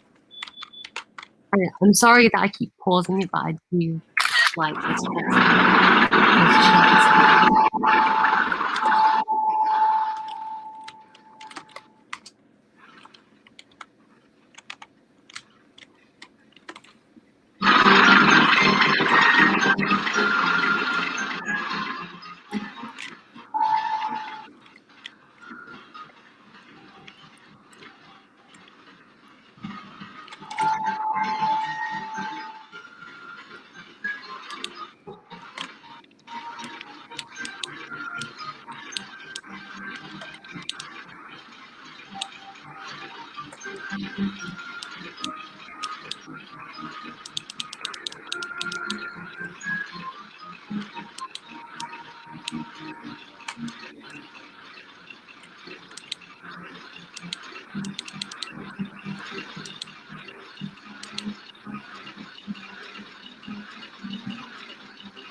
faster we go. 85 miles an hour. Stop slowing down.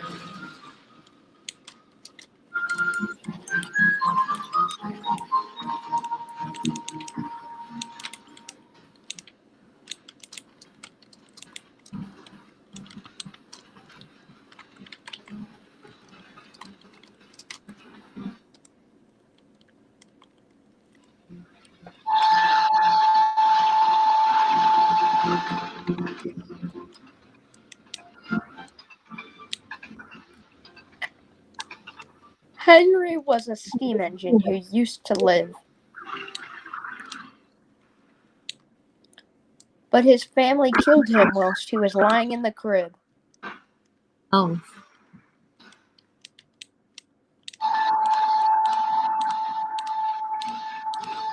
Thomas, Edward, Henry, Gordon, and Perce decided that Henry was the frickin' worst. And here we go. We've arrived at Tidmouth and we're not going to stop in time. Maybe we can stop. What? I'm hoping we can stop in time.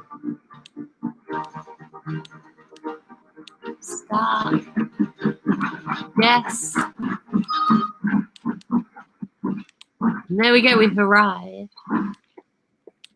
And now Henry can uncouple and run round his train, except we're not going to do that. We're going to delete him from existence and head on over to the harbour for the Flying Kipper Scotsman.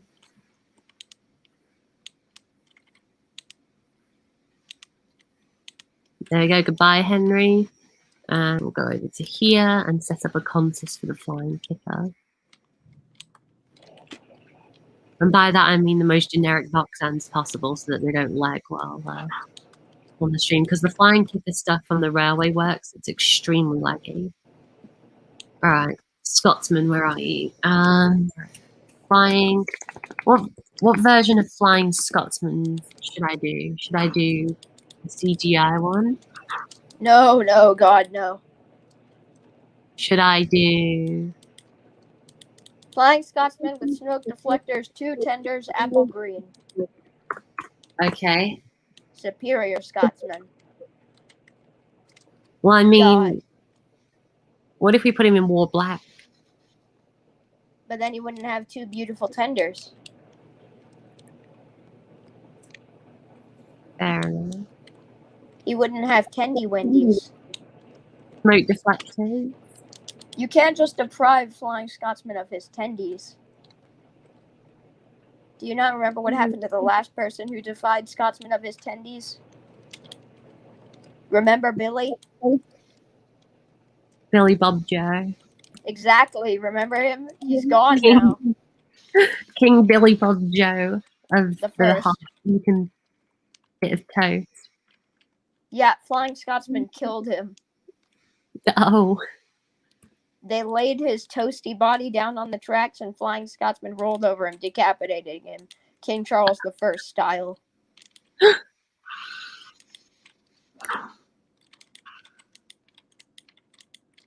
Right, I'm pretty sure that's his water tender, yes. So we'll need to decouple. Oh, no, just let me... No, I don't want to... don't... Just stop. Okay, right. So that tender goes to there, and then his LNER coal tender goes there. Okay, happy? He's beautiful. He's everything a Scotsman should be. I hate So how the much strength. NRM have him in the... yeah, I hate how the NRM have him in the BR livery. They need to put him back in green for the 100th Yeah, they need to anniversary. make him beautiful again. Because in, what's it called, in 2 years, in less than 2 years, it's Scotsman's 100th birthday, and so they kind of need... His freaking Brunswick green look that he's got going on, I don't appreciate. They just need to... It's not original. they need to put him back. And get rid of the smoke deflectors, actually. No, I love his deflectors. A German. Yeah. And 100 years ago, Scotsman didn't have smoke deflectors. So I say that they take them off just for the 100th anniversary and paint them into this livery. Okay, that's fair enough. And then they can put them back on, but don't change the livery of BR. But they need to do it. Flying Scotsman, 2 tenders, smoke deflectors. It's never been a real life thing, and they need to make it a real life thing. And they need to make it his permanent thing. And then if they want to have him, with either one, you can just decouple the last tender or remove the smoke deflectors. It's not hard, but you should leave them on as default, Yeah.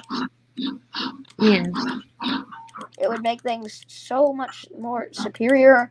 It would make him flying. It would make him Scotsman. It would make him beautiful. Yes? No, I just said, here we go. This is BZ Railways' thing. Jeannie Polkerman, I hope I said that right, says, what area are you working on? Crosby, but at the moment we're just doing some running just to kind of break up a bit of the dullness of building Crosby. But we'll be going back to Crosby after this round.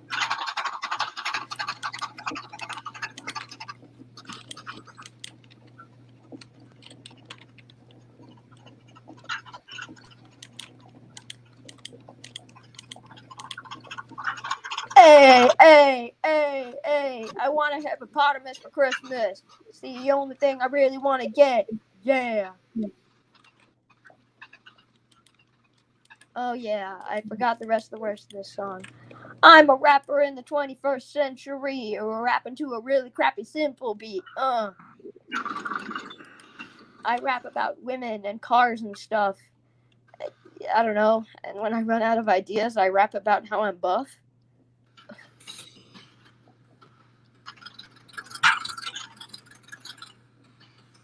I hate rap. The rap genre really needs to stop.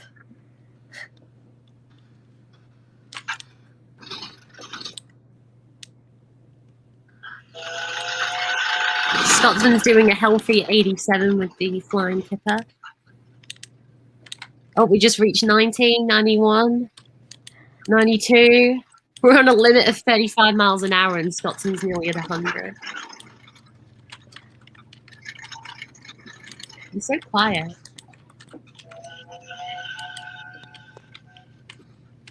There we go. We've broken Scotsman's record. We're at 106 miles an hour now. 107. He's starting to shake. 109. 110. Can you beat SSOC Gordon's record of 123 there? 111. I think this is the limit. Yep. 111.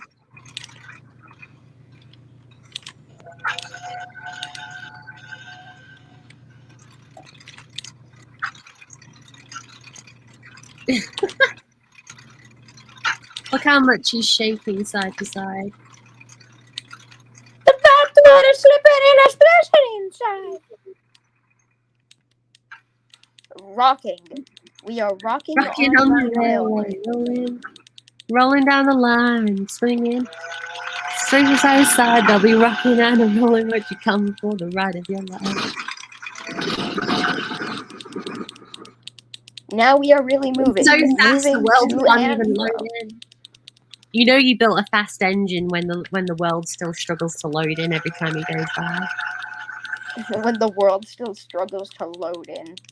And he was at 75 miles an hour just before he crashed.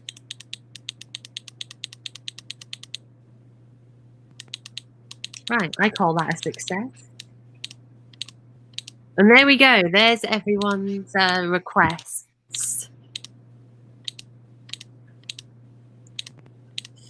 Alright, it's time to go back to Crosby for the final bit of the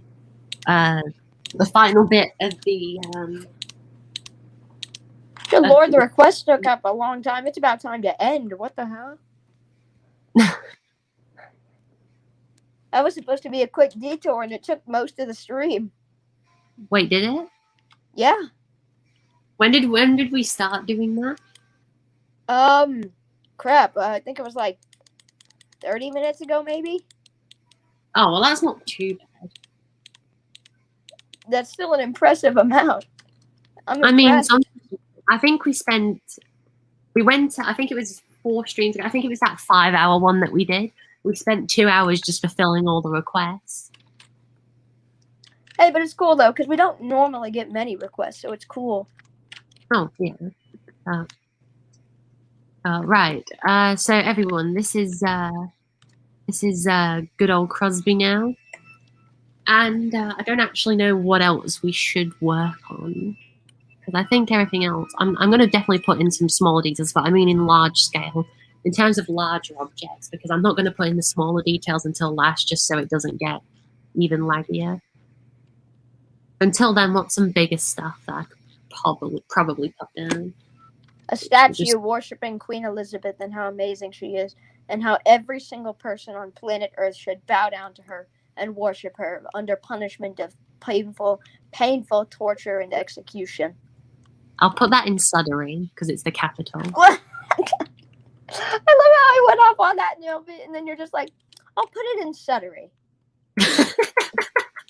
It's like, yes, a statue saying how amazing Queen Elizabeth is and how every single human being on Earth unconditionally should bow down and worship her under punishment of painful torture and execution. Yeah, I'll put it in Sudbury. Yeah, I'll put it in Sudbury. Did I mention that your entire family will also be executed before you, right in front of you, as your eyes are literally stuck open? You know those thingies that you can use to force people's eyes open? I hate that because that's mandatory in Australia for driving long distance. Wait, really? Yeah. Huh.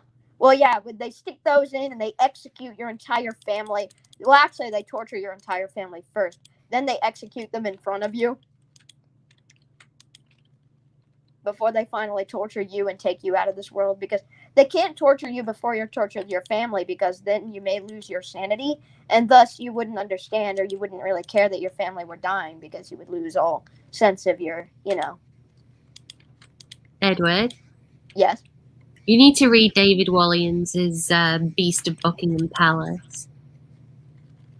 The Beast? There's a beast in Buckingham Palace? The Beast of Buckingham Palace. It's set in the future, like a dystopian future for the United Kingdom. It's really good. Oh, where the Queen goes crazy? No, the King. Ooh, that sounds cool. So basically, in 2000. Let's be honest. It's set in the year 2120, so a good 100 years. 100 years. So what's a dystopian future to everybody else is just my preferred future? Yes. Yes, worship the Queen or die. Bow down, work in the mines. The Queen tells you to work in the mines. You will freaking work in the mines until your eyes bleed. You will work until your eyes bleed, your arms fall off. You can't even breathe. But the only thing that you will remember, the only thing that you will know is the orders of the Queen. You work until she tells you to stop. Oh. There is one motto that I will always use to live my life by. I do not operate by order of government or parliament or any sort of body like that. I operate by order of the Queen. I don't care. Like, honestly, somebody could tell me to do something under punishment of death. Either you do this or you die. And I would take that bullet. Especially if that bullet was something that would either support a democracy or harm the monarchy. By order of the Queen is how I operate. Nothing else. We have 6 people watching. Oh, cool. That's good. We don't normally, by this point in the stream, we normally only have like 3. Or 2, or 1, or none at all. Or none. Yeah, so 6 is pretty good. 6 is pretty good. Normally they get tired of us by this point. Yeah, there was one stream back in the Tame with TWA days, you might remember, in which there was 20 people in the stream, and I think that was the 3rd Tame with TWA stream ever. We had 20 people all at once. Was I there for that stream? I don't remember. No, you were, because you've been here. You've been on my live stream since the beginning. How many years ago was that? Less than 1 year ago. Why does it feel like it's been so many decades? No, in 2 months from now,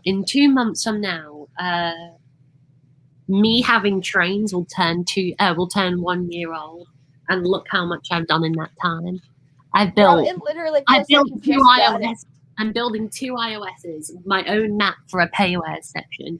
I'm running a site that doesn't really bring out much content. I'm doing reskins galore. Reskin, skin. I've done so much in less than 1 year. It's kind of frightening.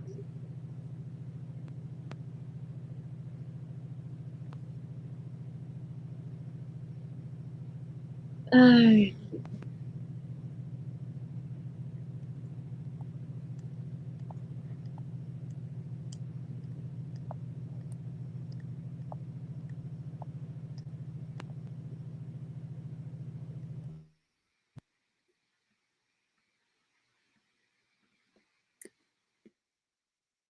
Okay. There we go.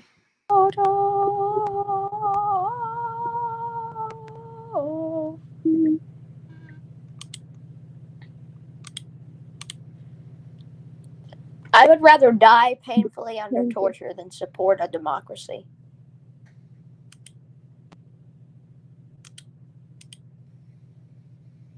Okay.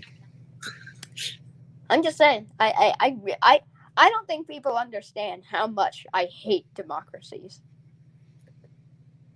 So much, man. I hate Parliament. I hate the House of Commons.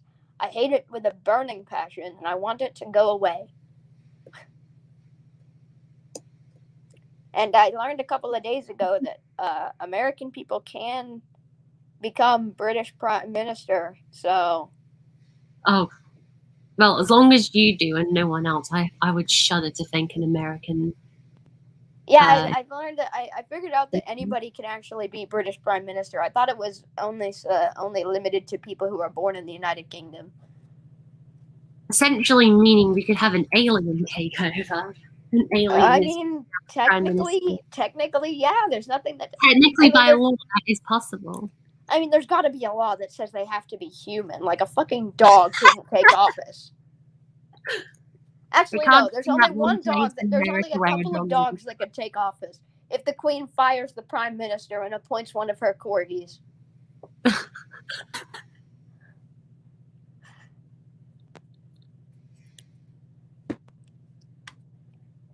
She replaces the left and right wing political parties with dog people or cat people.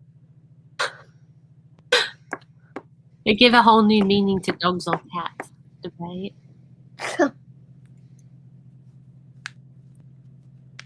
Cats, no dogs. I think the dogs would be red. Okay. I am kind of stuck now on what I should do.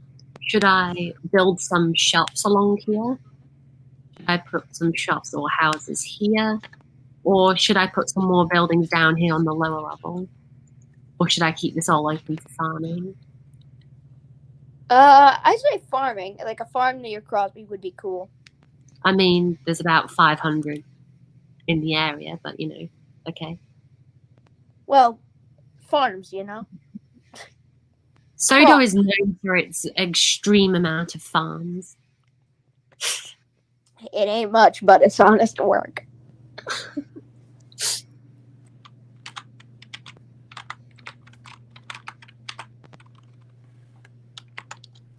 Farm it is.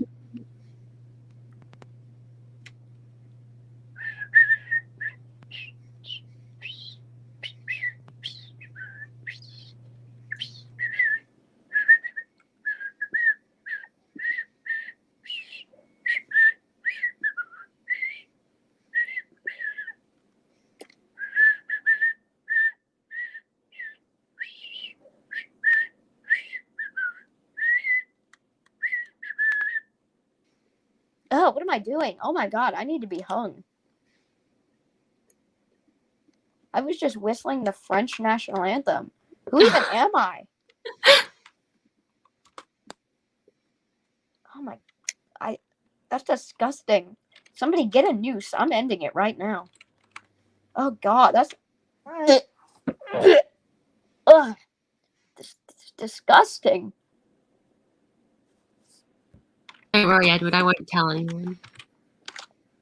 Yeah, that's true. We're pretty late in the stream, and there's only about 6 people watching.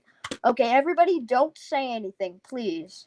Don't tell the Queen that Edward was whistling the French national anthem. Yes, please, don't tell the Queen. I would probably voluntarily have myself executed. And the Queen's just like, I'm about to pardon you, and then suddenly you just say, I want to be executed for my crimes, and she's just like, I just grab one of the the scythes that like the old executioners used to use. I just grab the scythe and then whip it around and chop my own neck off. and the Queen's just going to be just sat there, just super confused because she was about to pardon you. Yeah, it's just like presses a button. It's like, clean up on aisle 5, please.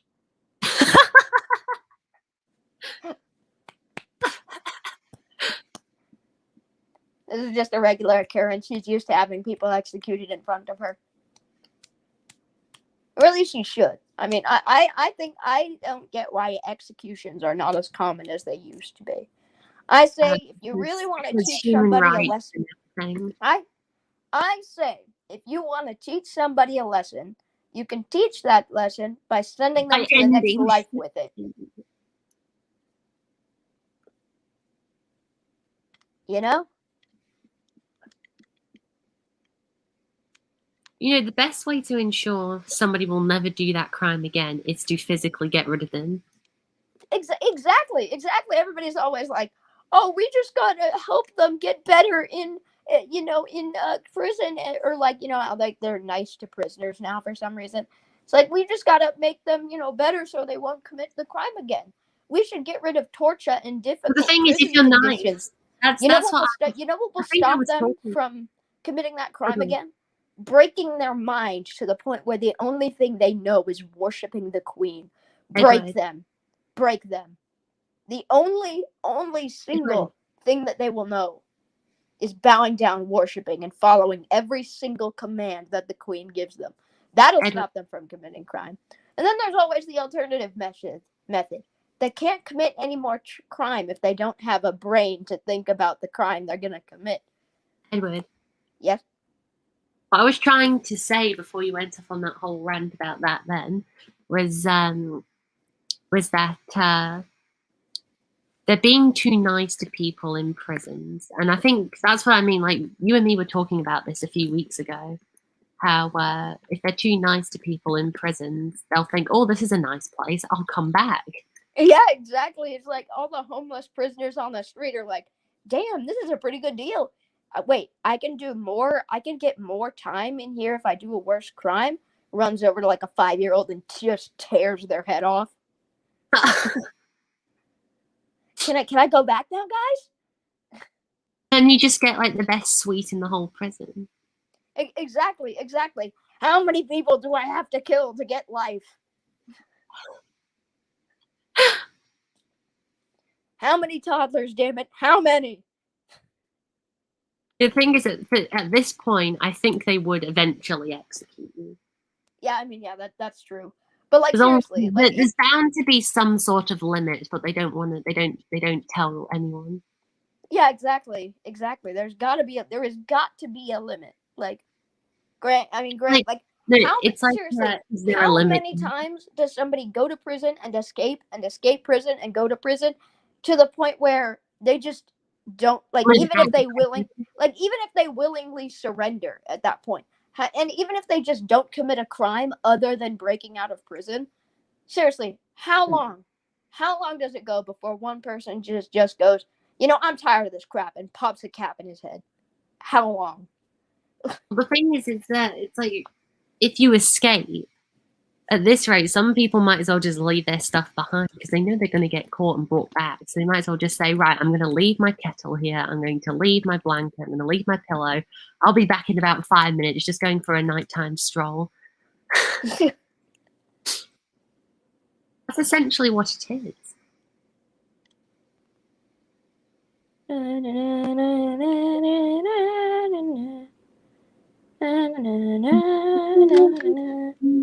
Holy shit, I keep doing it. I need to stop. God save our gracious queen, long live our noble queen. God save the queen. Send her victorious, happy and glorious, long to reign over us. God save the queen. Thy choicest gifts in store on her be pleased to pour, long may she reign. May she defend our laws and never give us cause to sing with heart and voice. God save the queen. You have been redeemed. Hey.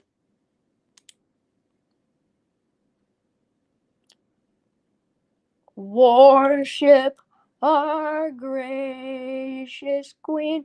Bow down to our noble queen. Worship the queen. Follow every command. Let's see. Oh, yes. Only stand at command. Worship or die a painful death. Worship the queen. That's like, I'm just so tired of people resisting imperialism. Like, I wasn't this much of a, kill them all who don't worship the queen back a long time ago. I believed in giving people a chance, but slowly I've watched this world fall with cancel culture and, all this crazy stuff that have arisen. And it's like, at this point, it's beyond saving. Can we please just kill them? Like, I'm tired of this stuff. Like, just everyone's like, we can make them like even the people who are wrong, who believe in just wrong things, are like, we can make them better. But it's like, you can't make them better at this point. They just keep falling and falling and falling and falling. And the people who resist imperialism just keep resisting. And it's like I know a couple of other people who are monarchist and imperialist, and it's like, maybe we can just convince them or whatever. But it's like, no, we can't convince them. There's only one option left, and that is death to all who oppose. God save the queen. Like, I'm sorry. Like, I don't mean to be this morbid, but if people keep resisting, then we just have to keep killing. French Revolution be like. Actually, that's a really good way to sum it up, actually. This is the opposite of the French Revolution. If you can't accept the monarchy, we're just going to have to kill them. Like, if you oppose, if you don't accept. if you oppose, you seem like you're thinking anti-monarchist revolutionary ideas to the guillotine. But it's like, can we, like, I know I sound morbid, and I know it sounds really, really bad, but like, it's the honest truth. If people don't understand how to bow down and worship the queen, then we'll just take their legs. And then their arms, and then there's ribs, and then their lungs, one by one, until they beg media drama. What? Drama, because that's how Milk Tanker Media does his speeches. We will tear them apart, one by one. And piece by piece, from arms to legs to eyes to throats. If they can't accept the queen in their hearts, then we'll have to take the queen, out of everything. If they can't use their mouth to worship and speak, the joys of the queen, then they don't deserve to have it. So we'll just cut it off. If the queen is not the only thing they want to look at every second of every day with their eyes, then they've lost their eye privileges. Let's get a knife and pop those bad boys out. If they don't want to use their legs to bring every single thing that they've ever brought, that they've ever had, to the feet of the queen, then they're gonna lose those damn legs. If their heart doesn't beat for the monarchy, if their heart doesn't beat in time with Rule Yes, 10. if their heart doesn't beat in the exact tune of God Save the Queen. Or God Save the Queen.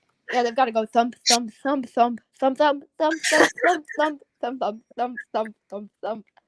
Then, sorry, man, you're gonna have to lose that heart. Like, for When you example, I lose your could say, heart like, if privileges they don't because it's take, just beating slower than normal. if they don't take every breath in the name of the Queen, then sorry, buddy, but those lungs are gonna have to go. Edward? Yeah. When you lose your heart privileges because it's 1 second out of tune. Yeah, you didn't tune your heart correctly. Well, I guess it's the truth. I wonder what the chat is saying. I think the chat's probably saying that I'm crazy at the moment. Let's see. Oh, the chat's just doing their regular thing. Where is Milk Tanker Media? Edward is insane, even though I worship the Queen. I'm not crazy. You're crazy.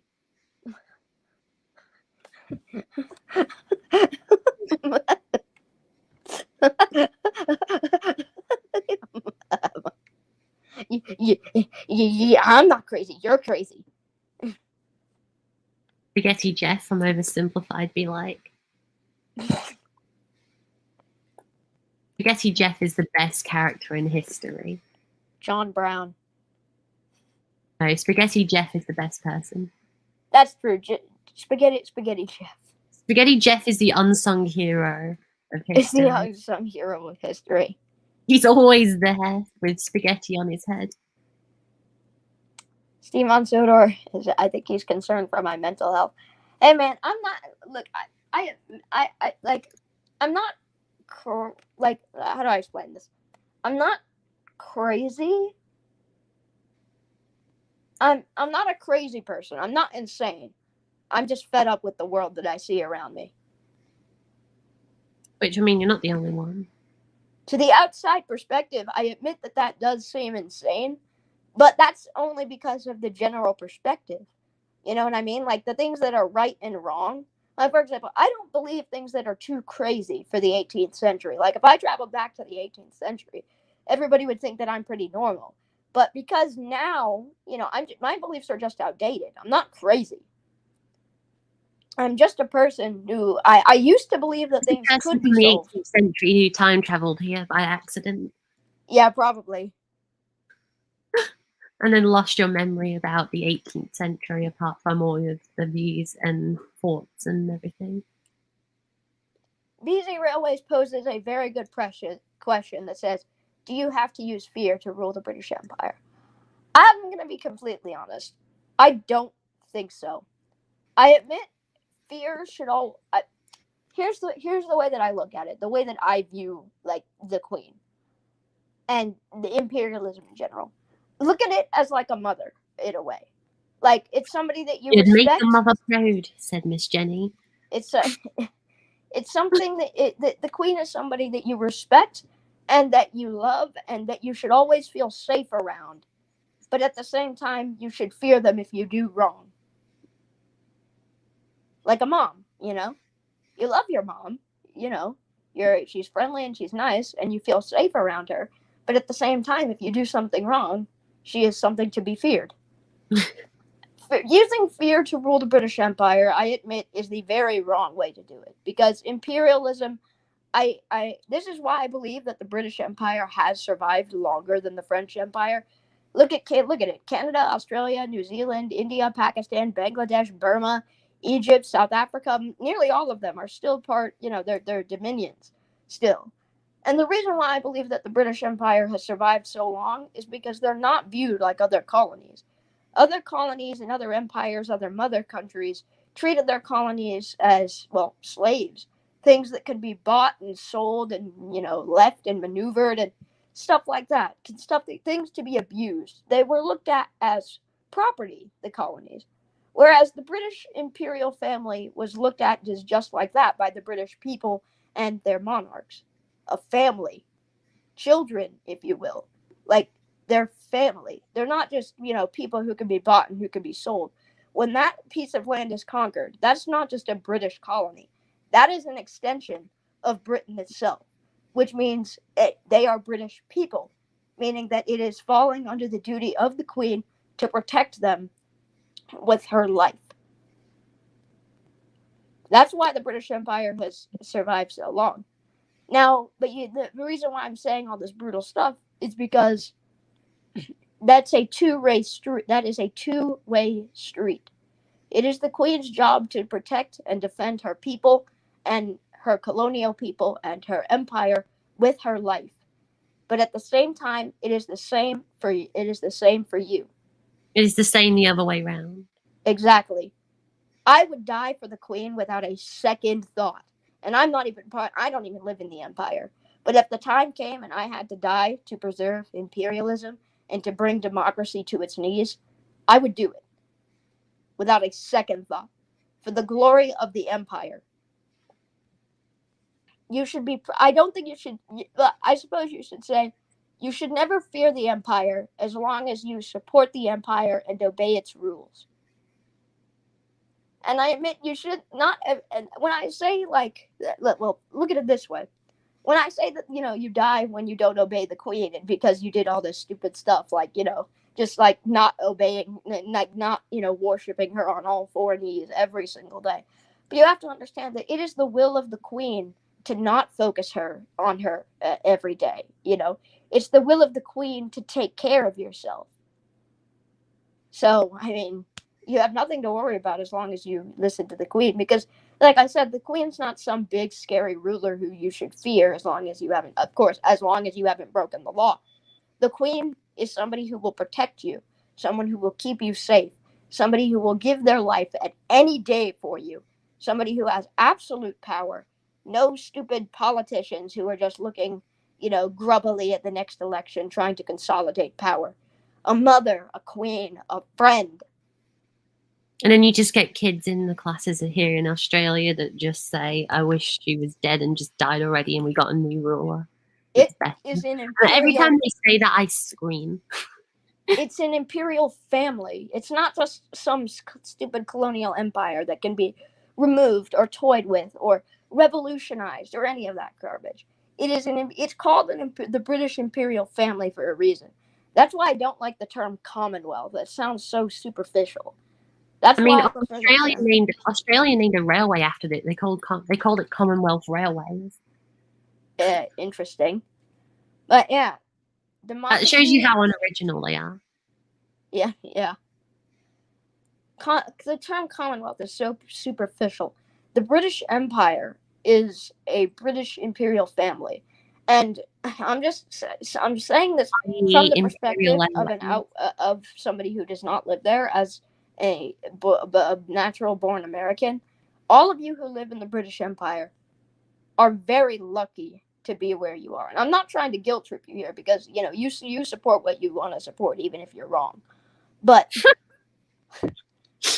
I'm just saying you are very lucky. I would give literally anything to be a part of your empire. I would give literally anything to have a queen or a monarch or a royal family or, anything like that who cares as much about their citizens and their people as your queen cares about you. I would give anything to live in a nation, to live in an empire that has dominated more land and has as much power as yours does. I mean, heck, if you don't believe that the Queen really does care about her people and whatnot, look, she came out of her mourning period with her, mourning her husband, who she has been with longer than we have been alive, but even more so, longer than most human lifespans. And she only had, 8 days to mourn? And she came back after 3. 3. Because she knows that there is a higher thing to worry about than just herself or her own personal feelings. She has an empire to look after, just like a real mother. If your father died, your mother wouldn't just stop caring about you. She wouldn't shut down. She would always, even if she was in a mourning period, she would still help you if you need help. The Queen is like that. She would never just put her empire, after herself. She would never put herself before her empire. The United Kingdom and the British Empire, basically ground to for a little while. You know, it was uncertain for a split second without the queen. You know, stuff's crazy. You know, the queen is a great peacekeeper, and you know, she's important. And I bet she saw that. She knows her role. She knows how important she is.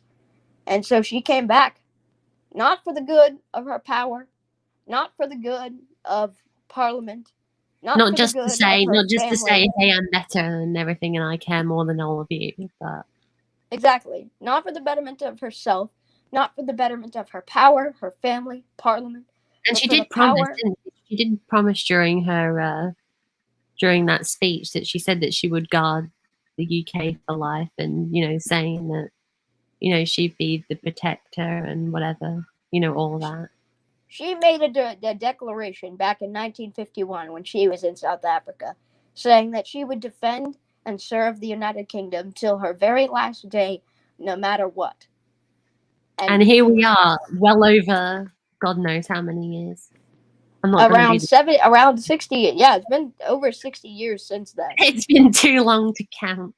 It's been too long to count, and she is still here. Her husband just died, and she came back fast. So all anti-royalists are all people who believe in democracy or parliament. Well, everyone in Australia says that the Prime Minister is like the best person ever and should replace the Queen as the ruler of the world or something like that. And I say, well, hang on a second. And I said this as well. I said, the Queen, her husband no longer, everything like that, and says that she came back to keep the country safe. And I'm like, yeah, so what? That's just stupid. She should just leave already. And I'm like, no, because she's much better than the Australian Prime Minister, because for one, she doesn't leave her country or her people. Two, the Prime Minister, the moment Australia set on fire, he went to Hawaii for a holiday. Okay, And it's BZ Railways, I will say, you have a good point. I admit I was over exaggerating. What I meant is, as long nobody tries to like leave or anything. Like, you can have your own opinions as long as you don't like act on them. If that makes sense. Like, you can want independence, but as long as you don't actually try to get the independence, then BZ Railways says if I ruled the British Empire, I would let people have their own opinion about me, but if they commit a crime, it's off with their head. Steven Sodor says, I like democracy. You're a lost cause. No, I'm messing with you. I will, maybe one day, if I really have the time, I will go in depth and explain why democracy is cancerous. But should do that for a video of history's mysteries. I would literally be here for hours. And that's why I'm like a couple of hours long special. Yeah, it would be long. I actually am working on my own draft of the United States Constitution, a redraft, trying to make democracy work a little bit better, thereby removing some of the like republic and actual democratic elements and replacing them with a couple of imperialist ones, but not replacing democracy outright with a king. Basically, I'm just trying to make democracy a more effective and sustainable system. It's difficult because, like I said, democracy is kind of shit. So I've been working hard. I'm trying to make democracy work. Now, would it work in any other nation aside from America? No, I don't want anybody to adopt it outside of America. Get back to working for your queen. But in America, well, most people don't take too kindly with people who wear crowns. So trying to make it work, because America is a dead end, and like all democracies are a dead end. So, but I'm just trying to make a constitution that would work for the United States. I like the monarchy only when it's the queen, where she is nice. That's why there are certain kings and queens that I admit did wrong. But that doesn't mean they needed to be replaced with a stupid democracy. For example, there are a couple of royals who I admit I hate with a burning passion. There's even one who's alive currently. Yeah, Prince Harry, you know him, you hate him. I do too. I hate that man with a burning passion, and I hope everything in his life with his wife and his children goes awry. He read the final not railway series. He read the final intro, the Thomas and Friends, the CGI series. Yes, and now Thomas and Friends, something that it relatively is okay, will have the mark of that sorry piece of shit for the rest of existence, and it makes me Actually, very. like Americans, Mattel don't know anything about the UK. It makes me so annoying that they got Prince Harry. How about you get an actual royal who doesn't abandon their people for a fucking American commoner? Good lord. On the Queen to do it. Yes, the Queen. Somebody who's actually loyal to her subjects and cares about their future Queen and their feelings and her crown. The Queen or Philip or Charles. Yes, exactly. Royals who are actually dedicated to their jobs. Ugh. Yeah, there are a couple of royals who I do hate. For example, Mary I, King Edward VIII, Prince Harry. All examples. I don't really hate too many of the other ones, aside from Harold II. But yeah, Harold II, Edward VIII, Mary I, and Prince Harry. Those are the only those are the only four. What am I saying? Two. Those are the four royals that I think did a bad job. BZ Railway says, and also I sentence Mattel to die. You know, I commend it. Okay, we're going to be finishing the stream at 3 hours, so we've got a good 38 minutes left to go. Okay. But yeah, the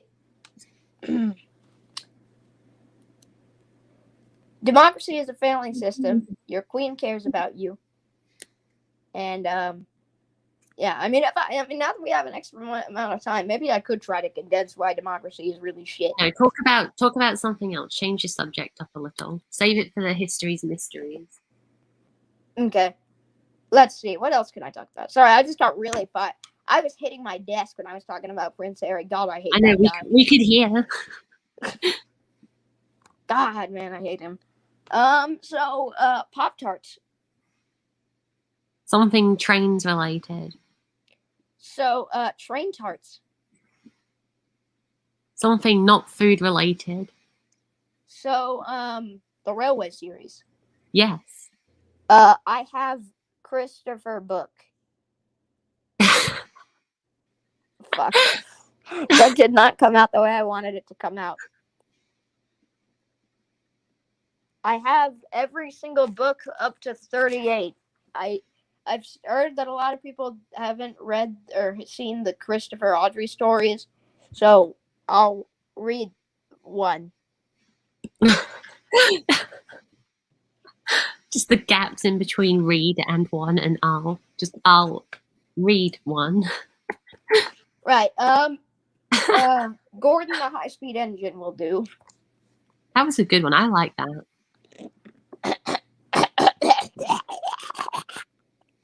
Edward just dies. Oh, I actually drew up a lot of spit. Hold on. Oh. All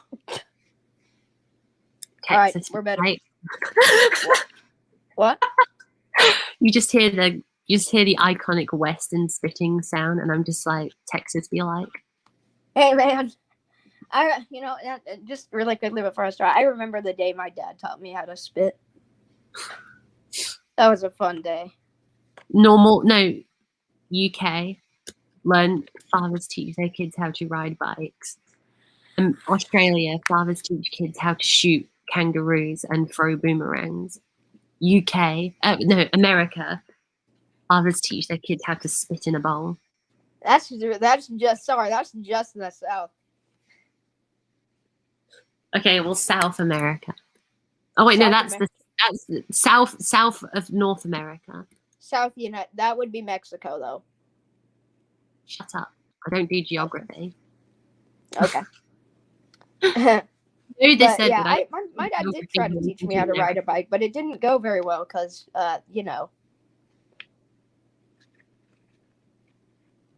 it didn't end well. I never got past training wheels, and my bike kept falling over.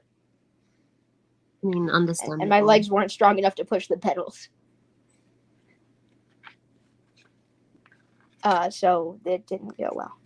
Anyways. I like all the way down to the railway depot and back sometimes. The Railway Series, number 31, Gordon the High-Speed Engine, by Christopher Audrey.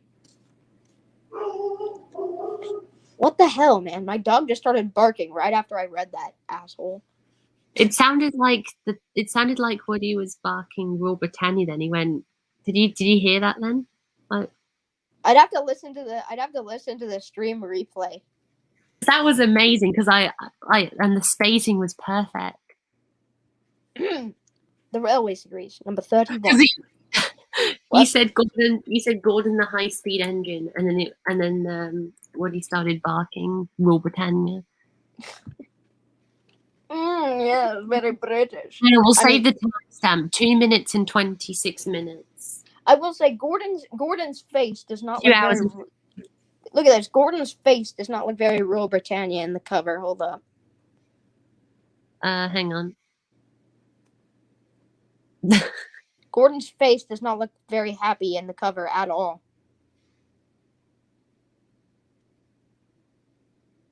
Oh, just trying to get it close to the camera because he's so fat. Gordon's quite fat. No one could see it. It's okay. Anyways, the Railway Series, number 31, Gordon the High-Speed Engine, by Christopher Audrey. Oh my god! What is up with you and barking after I read the title of a book? Go on, do it again. The Railway Series, number 31, Gordon the High-Speed Engine, by Christopher Audrey. Much better.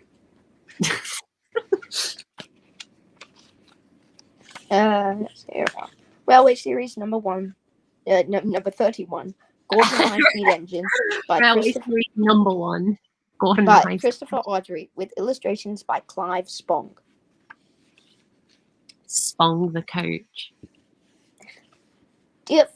Dear friends, over here on the other railway, we are used to high-speed trains, and we know how useful they can be. But when Gordon first heard of them, he began boasting about how fast he could go. He should have known better, because he only landed himself in disgrace and made the Fat Controller cross. These stories tell you... I thought you said it made the Fat Controller Moss. I don't think... Made him Moss? Yeah, he made Fat Controller Tom Moss. Tom Moss. Do you remember Tom Moss? And made the Yes, from that one Trains for You channel. Yes. The voice sounded like the Leo Kim video high-pitched voice that he used to use.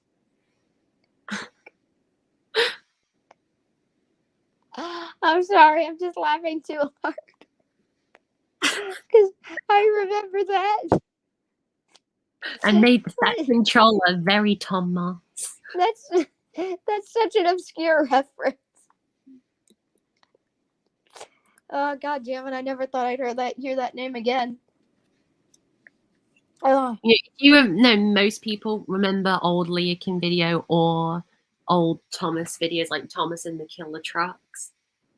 Yeah. We remember Tom Moss, the tank engine. God. But come on, Tom Moss was good. I love that. Yeah, BZ Railway said, looks like your dog hates you reading. These stories tell you how hard Gordon worked to redeem himself and make the Fat Controller think again. Wait, what? That's what it says! And made the Fat Controller think again. The author. Fat Controller, yes, I have IQ. No, I need to do my voice. Yes, I have IQ now. Thank you, Gordon. You are a really useful metal. You are a really useful sentient metal. Imagine if that was how the Fat Controller said it. Instead of saying really useful engine, you are a really useful You're a really useful sentimental, not sentimental, what's it called? Sentient, yeah. You are a really useful sentient metal.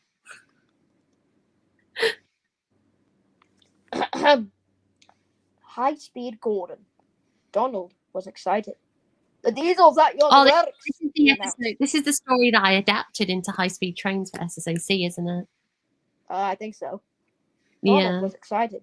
The diesel's at your works, he announced. Say that on the other railway there are these things called high-speed trains. They have a diesel engine at each end and can go 125 miles an hour. Gordon snorted. An engine at each end, he said scornfully. There's only one of me, but I could go as fast as those smelly boxes on wheels. Probably faster, he added. The Flying other, Scotsman, who at that point in time, like, wasn't even the fastest engine in the world, is the same member of Gordon's class. the others said nothing. They had heard Gordon's boasting before. And knew that Mallard was a thing. Gordon was still bragging the next morning. Speed's nothing to me, he said. Why, one of my Doncaster cousins went at 126 miles per hour. I'll show these diesels a thing or two. Just you wait and see. He puffed grandly toward the station. Gordon normally pulled the express, though Henry, James, or Bear helped if Gordon was ill or away. Many visitors came to see the Fat Controller's railway. They often used the express, so it was usually full and heavy.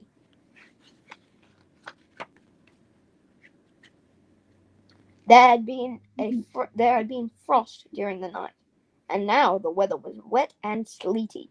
Sleet settled on the rails, making an icy film across their surface. The carriages of the express stood under the cover of the station roof, but when Gordon was coupled to them, his cab and front end had to stand outside. He grew colder and colder as he waited for the guard to blow his whistle and wave his green flag. Come on, he shivered impatiently. Let's get started. Fucking hell, Gordon.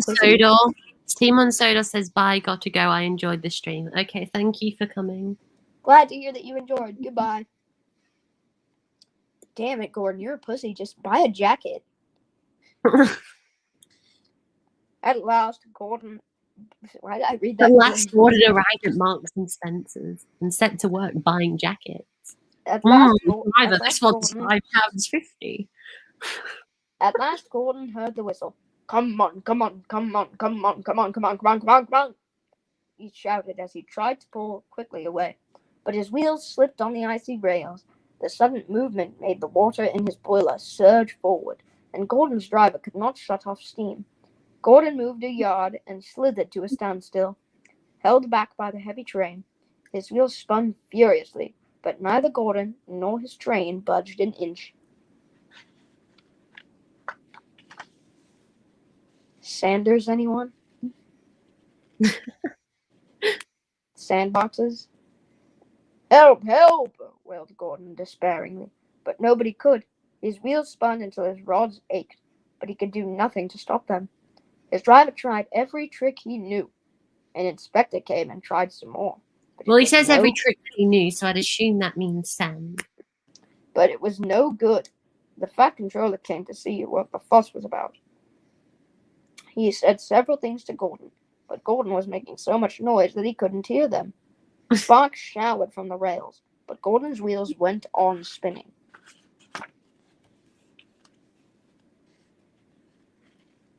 It was a quarter of an hour before Gordon had used up all his steam. Reduced pressure allowed the driver to close the regulator, and with a deep sigh of relief, Gordon felt his wheels stop turning. The silence was amazing. That's happened before, hasn't it? Gordon's whistle, remember? Like when his whistle got jammed, it said the silence was amazing. Callback? Yes. Why is silence always amazing when Gordon's around? Because he's an asshole who talks a lot. Murdoch would be proud. Donald came to take Gordon to the shed, and Henry came to pull the express. When the train had gone, workmen had to replace the rails where Gordon had been standing, because his spinning wheels had worn deep grooves in them.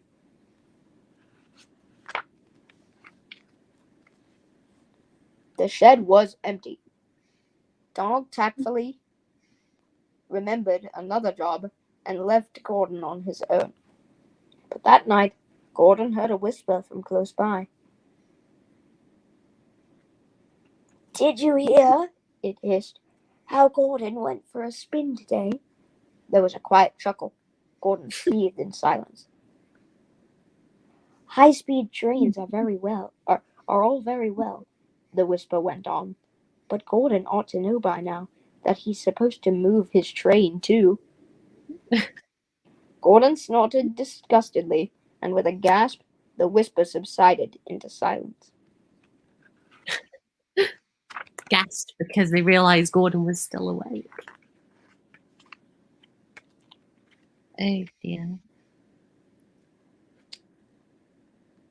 Well, that was epic. Then we must get up to in the shed.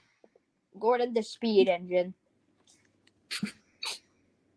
Gordon the going nowhere anytime soon engine. Gordon the slow engine. Gordon the somewhat getting there. Gordon the somewhat getting there engine. Gordon the I'm almost there. I just need a little more speed engine. Gordon the one who laughed at Henry when he's stuck in the tunnel engine. Gordon the silence is amazing engine. Gordon the Murdoch is so proud of when he shuts up engine. Gordon the everyone's happy when that asshole shuts up engine.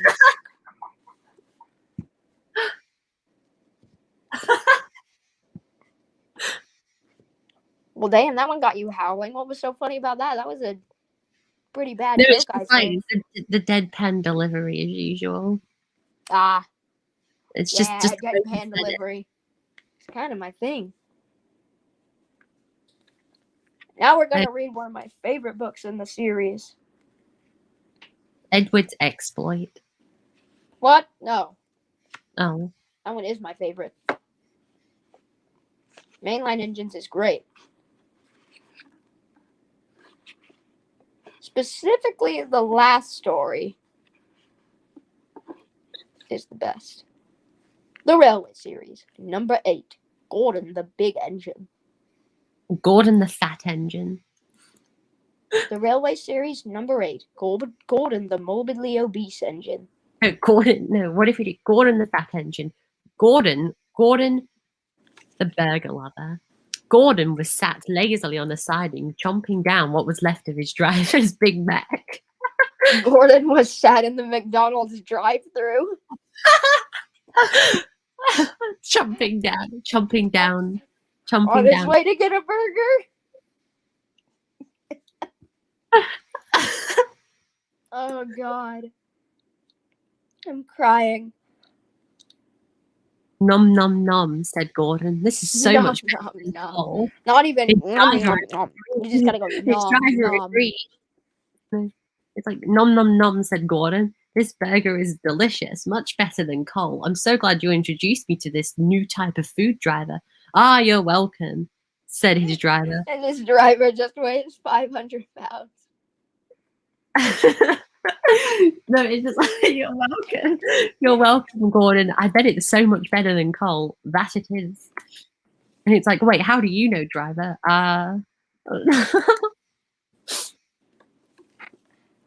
Children can be cruel, he responds. The Railway Series, number 8, Gordon the Big Engine, by the Reverend W.W. E.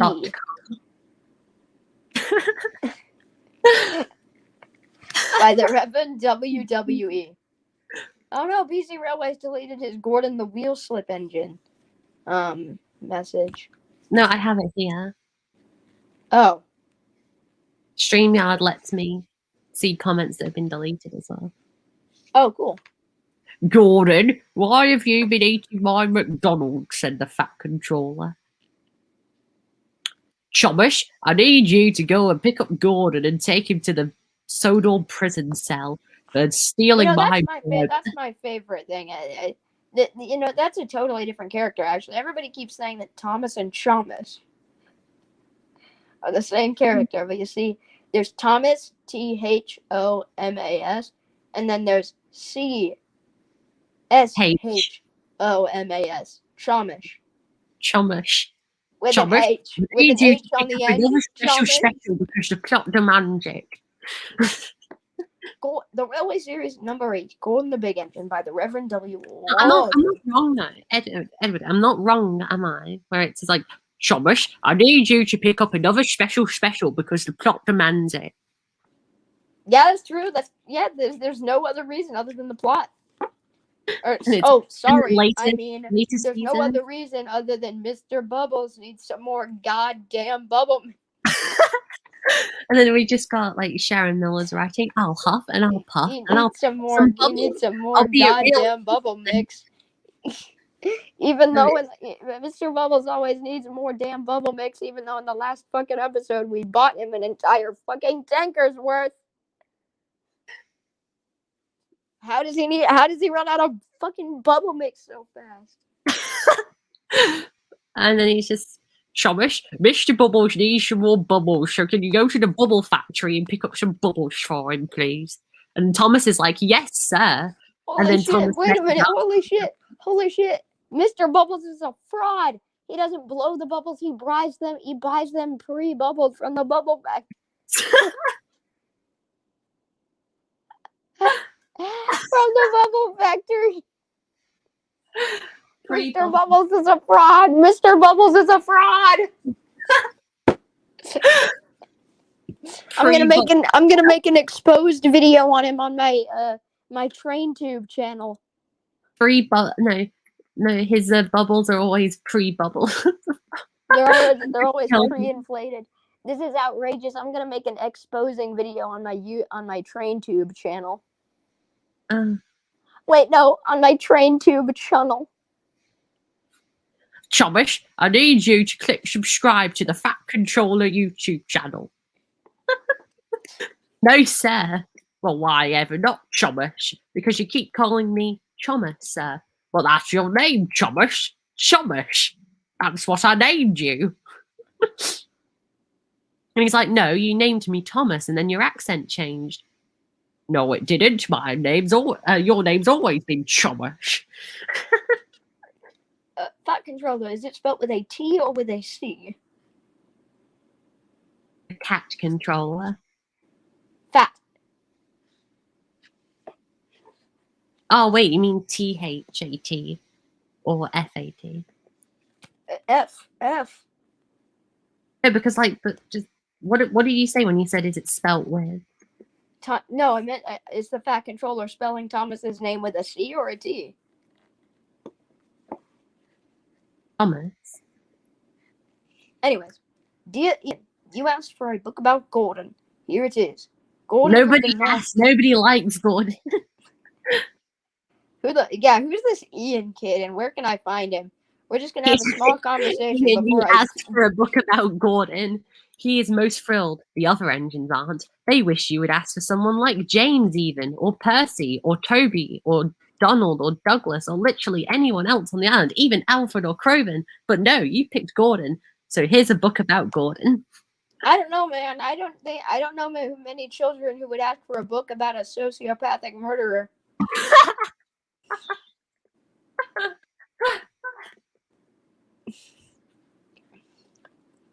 Dear Ian, you asked for a book about Gordon. Here it is. Gordon has been naughty, and the Fat Controller was stunned with him. Gordon has now learned this lesson and is a really useful engine again. The author.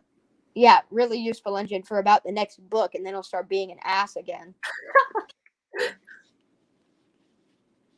Yeah, we literally see him being a dick in the book that is about 20 books after this. So, dear Ian, you asked for a book about the murderous engine, Alfred. Here it is. Here it is. The child gets scarred for life. It's just Alfred's adventures in the afterlife because he died in a previous book. Alfred's afterlife adventures. Dun-dun. Off the rails. Gordon was resting in his siding. Peep, peep, peep, peep. Hello, fat face, whistled Henry. What I cheek? thought, Edward, I thought for a second you said hello F-U-C-K face. For a minute, just because I like the way you said it.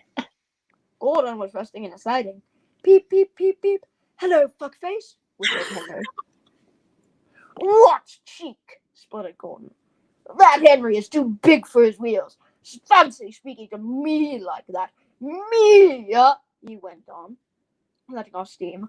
Me who has never had an accident. Aren't burst safety valves? Aren't jammed whistles and burst safety valves accidents? Asked Percy innocently. No, indeed, said Gordon huffily. High spirits might happen to any engine, but to come off the rails, when I ask you, is it right? Is it decent? I don't know why, that's just always how I envision Gordon to talk in that scene. Is it decent? Yeah, exactly. Instead of going, well, I ask you, is it right? Is it decent?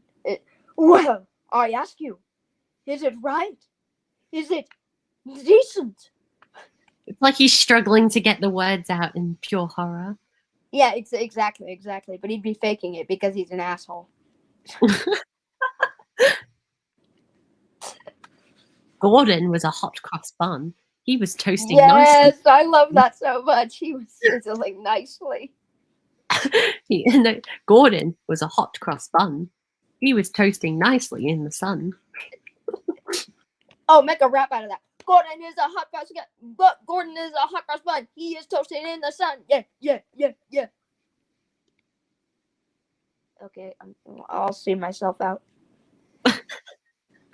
A few days later, it was Henry's turn to take the express. Gordon watched him getting ready. Be careful, Henry, he said. You're not pulling the flying giver now.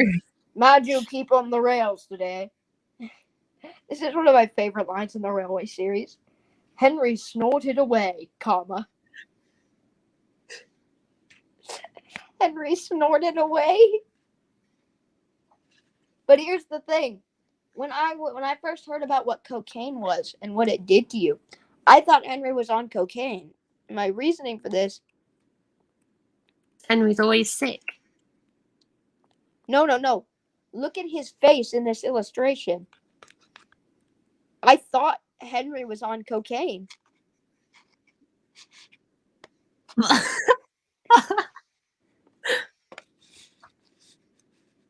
I'm a bit more concerned about Gordon's face in that illustration.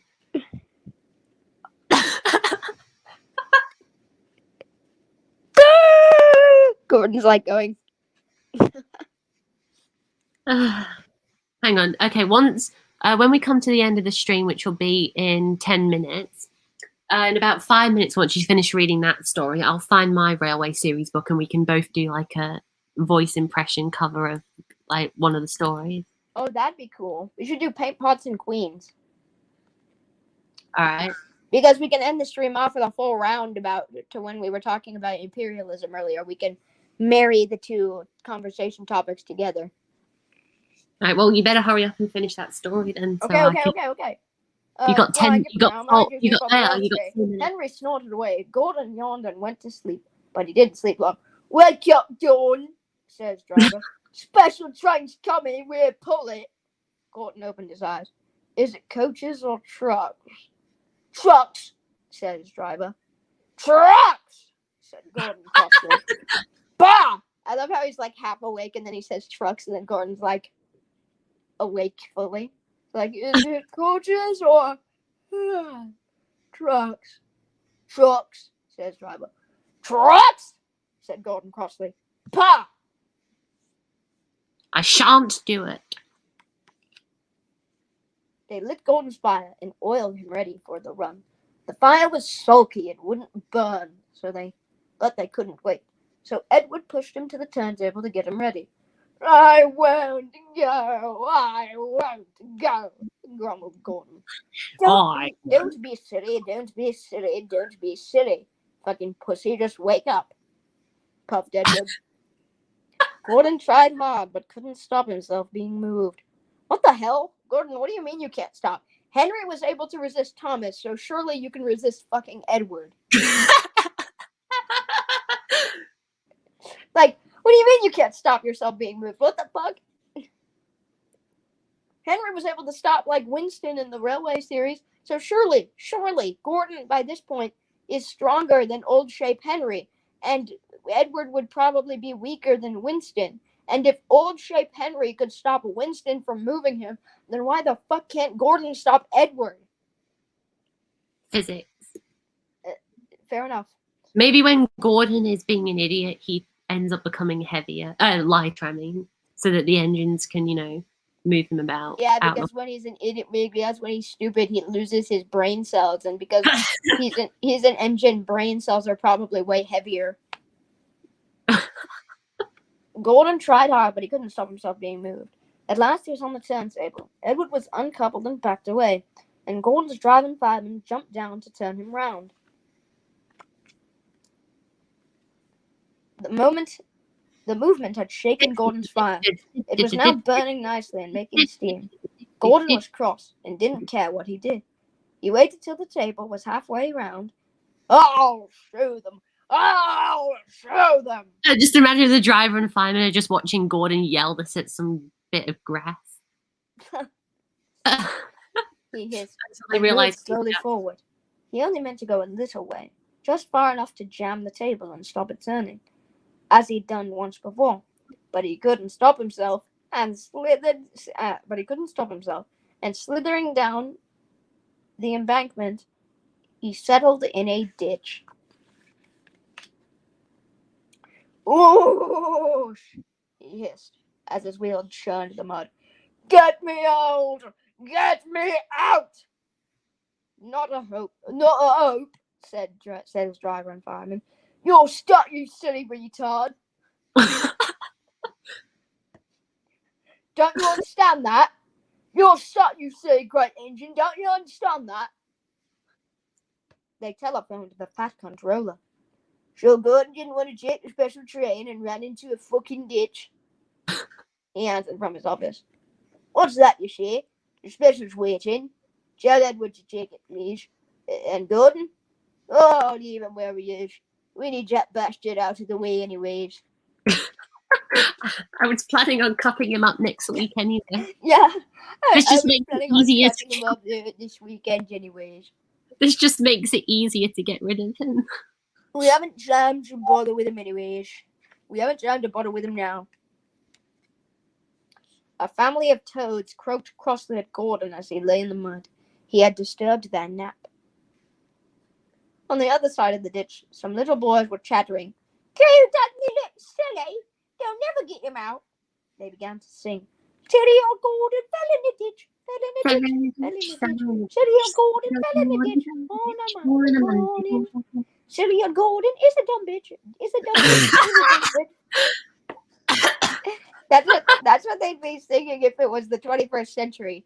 Stupid old Gordon is a dumb bitch. He's a dumb bitch. He's a dumb bitch. Stupid old Gordon is a dumb bitch. He's a fucking retard.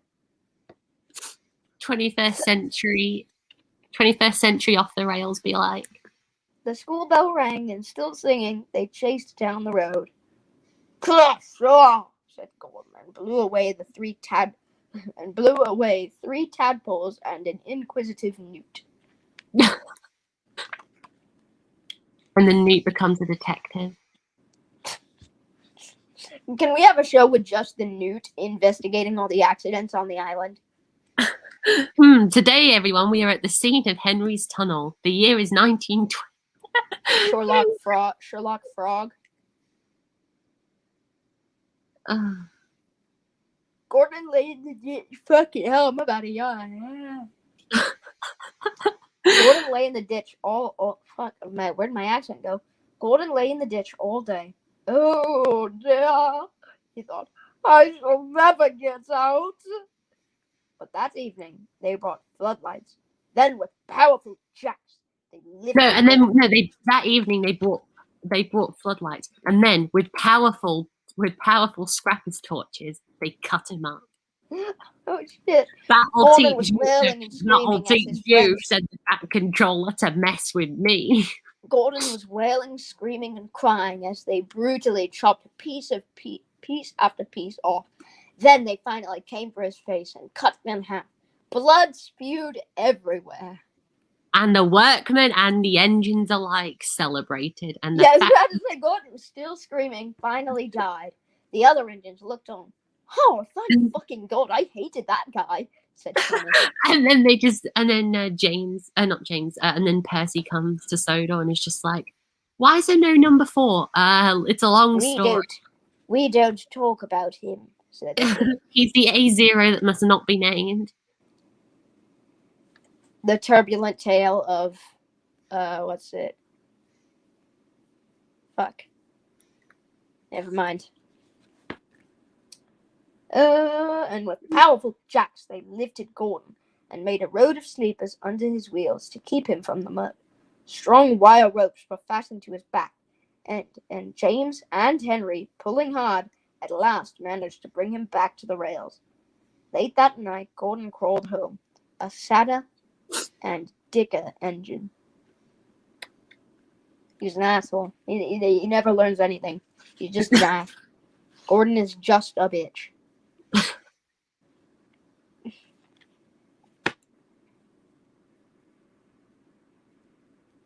And to prove that Gordon is an addict, here's an illustration of him snorting cocaine. I caught him in the act when the last time I took a trip to Sodor. While I was visiting, I caught him in the act snorting cocaine.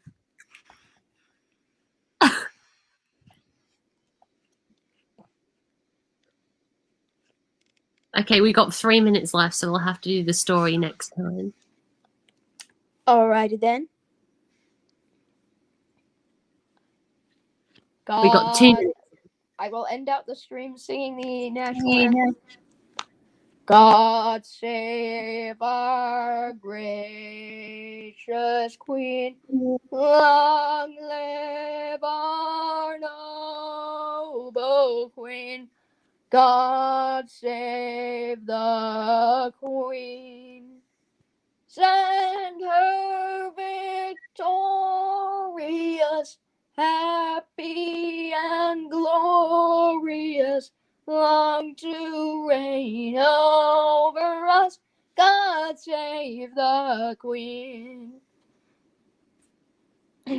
O Lord our God, arise, scatter her enemies, and make them fall. Confound their politics, frustrate their knavish tricks. On thee our hopes we fix. God save us all. Thy choicest gifts in store on her be pleased to pour. Long may she reign. May she defend our laws and never give us cause to sing with heart and voice. God save the Queen. And that's it for today. Thank you very much for watching, everyone. We're not going to be able to finish on 3 hours now because Edward, yeah, it's 3 hours now. Thank you very much for watching, everyone. We will see you next time. Goodbye.